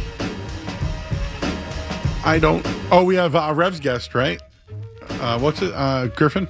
Yes, Griffin Yao. He's I good. believe, He's will a be joining veteran. us. I had him on this, and he's good. So we'll have him tomorrow night. That'll be good, and then I'll see who else we can get. I don't know. Now we're wrangling guests all the time. How do I look, Joe? I'm on TV right now. The polo looks good. Thanks, bro. You're looking fresh. Everyone's liking the shirt. State-sponsored media. I like the shoes. Who recommended those shoes? No, actually, your mom got them. Well, I can't my take mom credit. did get them. Shout out, Mom. But it is funny that Street Team Joe and I have the same pair of sneakers on right now. And they're not like a popular pair. No, they're not. It's like a but I little... will tell you, though, that padding on that shoe, they're good. Is spectacular. They fit our wide feet. That's what it is. Joe, I got wide feet, bro. All right, before we leave, I know we have some calls. Two things. Stephon Diggs, now innocent and available. And he tweeted out today, hey, I only played 36% of the snaps or whatever. I'm available. And a bunch of his teammates have been like, come back. Christian Gonzalez, one of them, right? Just think about it. Romeo Dubs, A.J. Brown, Stephon Diggs in the slot. In or out? In. Don't have to think about it. Will they do it? No. No. So let's hypothetically say you give up, let's call it a first-round pick that it's reported for, would you then trade Booty? Can I tell you why they won't do it first, though? Because of Mike Vrabel. Yeah, though. Because of what's going on with Mike Skaz, you're Vrabel. completely right. If Mike Vrabel had nothing going on, I think you could say good locker room, good leadership, bring him in. Yeah, He was a absolutely great player last year. He was a good Patriot. A.J. Brown, who's been reading books on the sidelines before, bring him into good culture, all that. I don't know if you can exactly sell me that same, manifesto or whatever you want to call it. Do you know why I want to double down on what you're saying? And I didn't think about it. So good point by you. You're enabling bad behavior. And Diggs is innocent. I want to say Diggs is innocent. And I think this is more about perception than anything else. Okay, maybe I'm ignorant by saying this. But does Stephon Diggs have multiple partners? I know he's not married or any of that stuff. The Super Bowl was a disaster, no matter how you look at it. Even with like you're Cardi breaking up with Cardi B halftime, on the 50-yard. How is that happening? And your ex is there. Yeah, like what are you doing? That's a disaster. In front of his mama. Skaz, good point. It's a good point. And I like Stephon Diggs. I thought Stephon Diggs was a really good Patriot. He didn't have any. We had the pink bag of drugs and we had some Cardi B stuff. But for the most part, Stephon Diggs was a good Patriot. Solid. And I don't think it's Stephon Diggs' fault. I think it's the spot the organization is in now. I don't think they would bring Stephon Diggs and A.J. Brown into this locker room not knowing if Mike Vrabel will be the head coach of this team in week one. Okay. Rob Gronkowski this week said that the most talented team he ever played on was the 2020 champion Tampa Bay Buccaneers. Do you agree? We were talking about in the back. We said offensively they might have the edge. Defensively wasn't even close. Well, JPP was a stud, right? Yeah. They've had a lot of. But we had, Revis Jones. They didn't. No, we had Patriot. Sorry, the year they beat the Seahawks. Yes, and the that's Falcons, 2014. Those are great teams. Yeah. It was Will Fork, Chris Jones, Chandler Jones, Jamie Collins, Gerard Mayo, Dante Hightower, Darrell Revis, Patrick Chung, Brandon Browner, Devin McCourty. That's insane. I mean, you have a Hall of Famer on there for sure, Revis. Maybe another one or two. Chandler Jones, probably a Hall of Famer. At least one of the all-time sack leaders. If he's a Hall of Famer, I would have to say. I do too. I don't know if he will get in, but I think he is. But the Patriots' offense, the Bucs' offense, much better. Well, and can I bring up one more point? They're all homegrown, right? Mike Evans, Godwin, and Antonio Brown. Not homegrown, but now Leonard Fournette was traded there. He was fantastic that year. Patriots were all homegrown, though. I mean, Gronk, Edelman. I guess you could say Brandon LaFell wasn't, but wasn't Antonio Brown on that? Yeah, Antonio Brown. Yeah, he was on the Bucs. Yeah, I mean that's your loaded. three. Yeah. Would you rather have Godwin, Evans, and Brown, or AJ Brown and Dobbs and Diggs? First one. Oh my God. Maybe Gronk's onto something, but you know what? It's always feel like he's got an axe to grind against Belichick, don't you think? And this goes back to my argument with you, Joe. Gronk is in the Patriots Hall of Fame, And he thinks that the teams that he was on elsewhere were better. My dad called me an idiot for that take, by the way. Shout out Mr. Ariana. Shout out Mr. Ariana. The voice of reason in that household. Am I still building a case on this? Yeah. That's unacceptable. Point, Joe. That's a point. Yes. That's a -2. You can't defend that one. Yeah, it's definitely. That's like Adam Vinatieri being like, Peyton Manning way better. I'm trying not to take that into account, but it's a sad reality that he wanted to leave. He kind of forced his way out, and he immediately wins. And then seems like he had a much more fun. Can I say that? He had more fun there. Oh, okay. Sounds like he and Brady had a better time. But you notice how it's the same issue. Brady talks equally about that one Bucks ring than he does the 6 rings he won here. It's like axe to grind, bro. Yeah. All his autograph cards, all Bucks autograph cards. I'm like, where, Yeah, I don't buy those. Joe is on the line. Joe. Hey, can you hear me? I think so. All right, what's up? This is Joe. A few weeks ago, we had a heated conversation about, I'm the Giants fan. I'm friends with Street Team Joe. What's up, Joe? We had some Patriots-Giants conversations. Wanted to kind of make amends, came in a little hot. I talked to Street Team Joe a lot about the Mike Vrabel situation, so I'm kind of curious what your guys' take and, level of concern is with everything going on. Thanks, Jordan. I don't mean to hang up on you. I'm at a 9. High. Oh, really? He's going to love that. High level of concern. So do you think there's a legit chance he's not coach week 1? Joe. I'm starting to get ready for my Mike Tomlin stock, Joe. Vrabel better just give over everything. But what left could there be? She hasn't said a word. So besides, Dude, there's a damn picture of them hanging out on a boat while she's pregos. This is not good. Bad. Less than ideal, some would say. So you really think there's a legit chance he's not coach week 1? Bro, this is going to get worse instead of better. Joe, you're a Celtics fan. They had a coach recently. Remember something similar? Yeah, but at least that, right away, decision made, you're gone. So you're giving them credit. So now the Patriots should have already acted. Yeah, I'm just saying, you don't think Kraft knows 100% what's... Vrabel had to have told him what's happened at this point. Can't really say much. Exactly. So, I'd like to think Robert would have made a decision if it was bad enough. All right. Kevin, Zarko, Jim, Bill, I couldn't get to you guys. I'm sorry. We have to go home. Happy birthday to my brother. That's all. Hey, did he get his license? We'll find out tomorrow. Oh, yeah! It's a big day. What's your brother's name? Putting him to the test tomorrow. Brad. Brad Skaz? Oh yeah, be rad. Be rad. Be rad. All right, Joe, why don't you kiss everybody goodbye tonight? Don't forget Dawson. For Dawson, Triple D, and then we got James Scarmazzino, Street Team Joe, and for the host, Joe Murray, you're listening to 98.5 The Sports Hub. More Joe Murray coming up on The Sports Hub.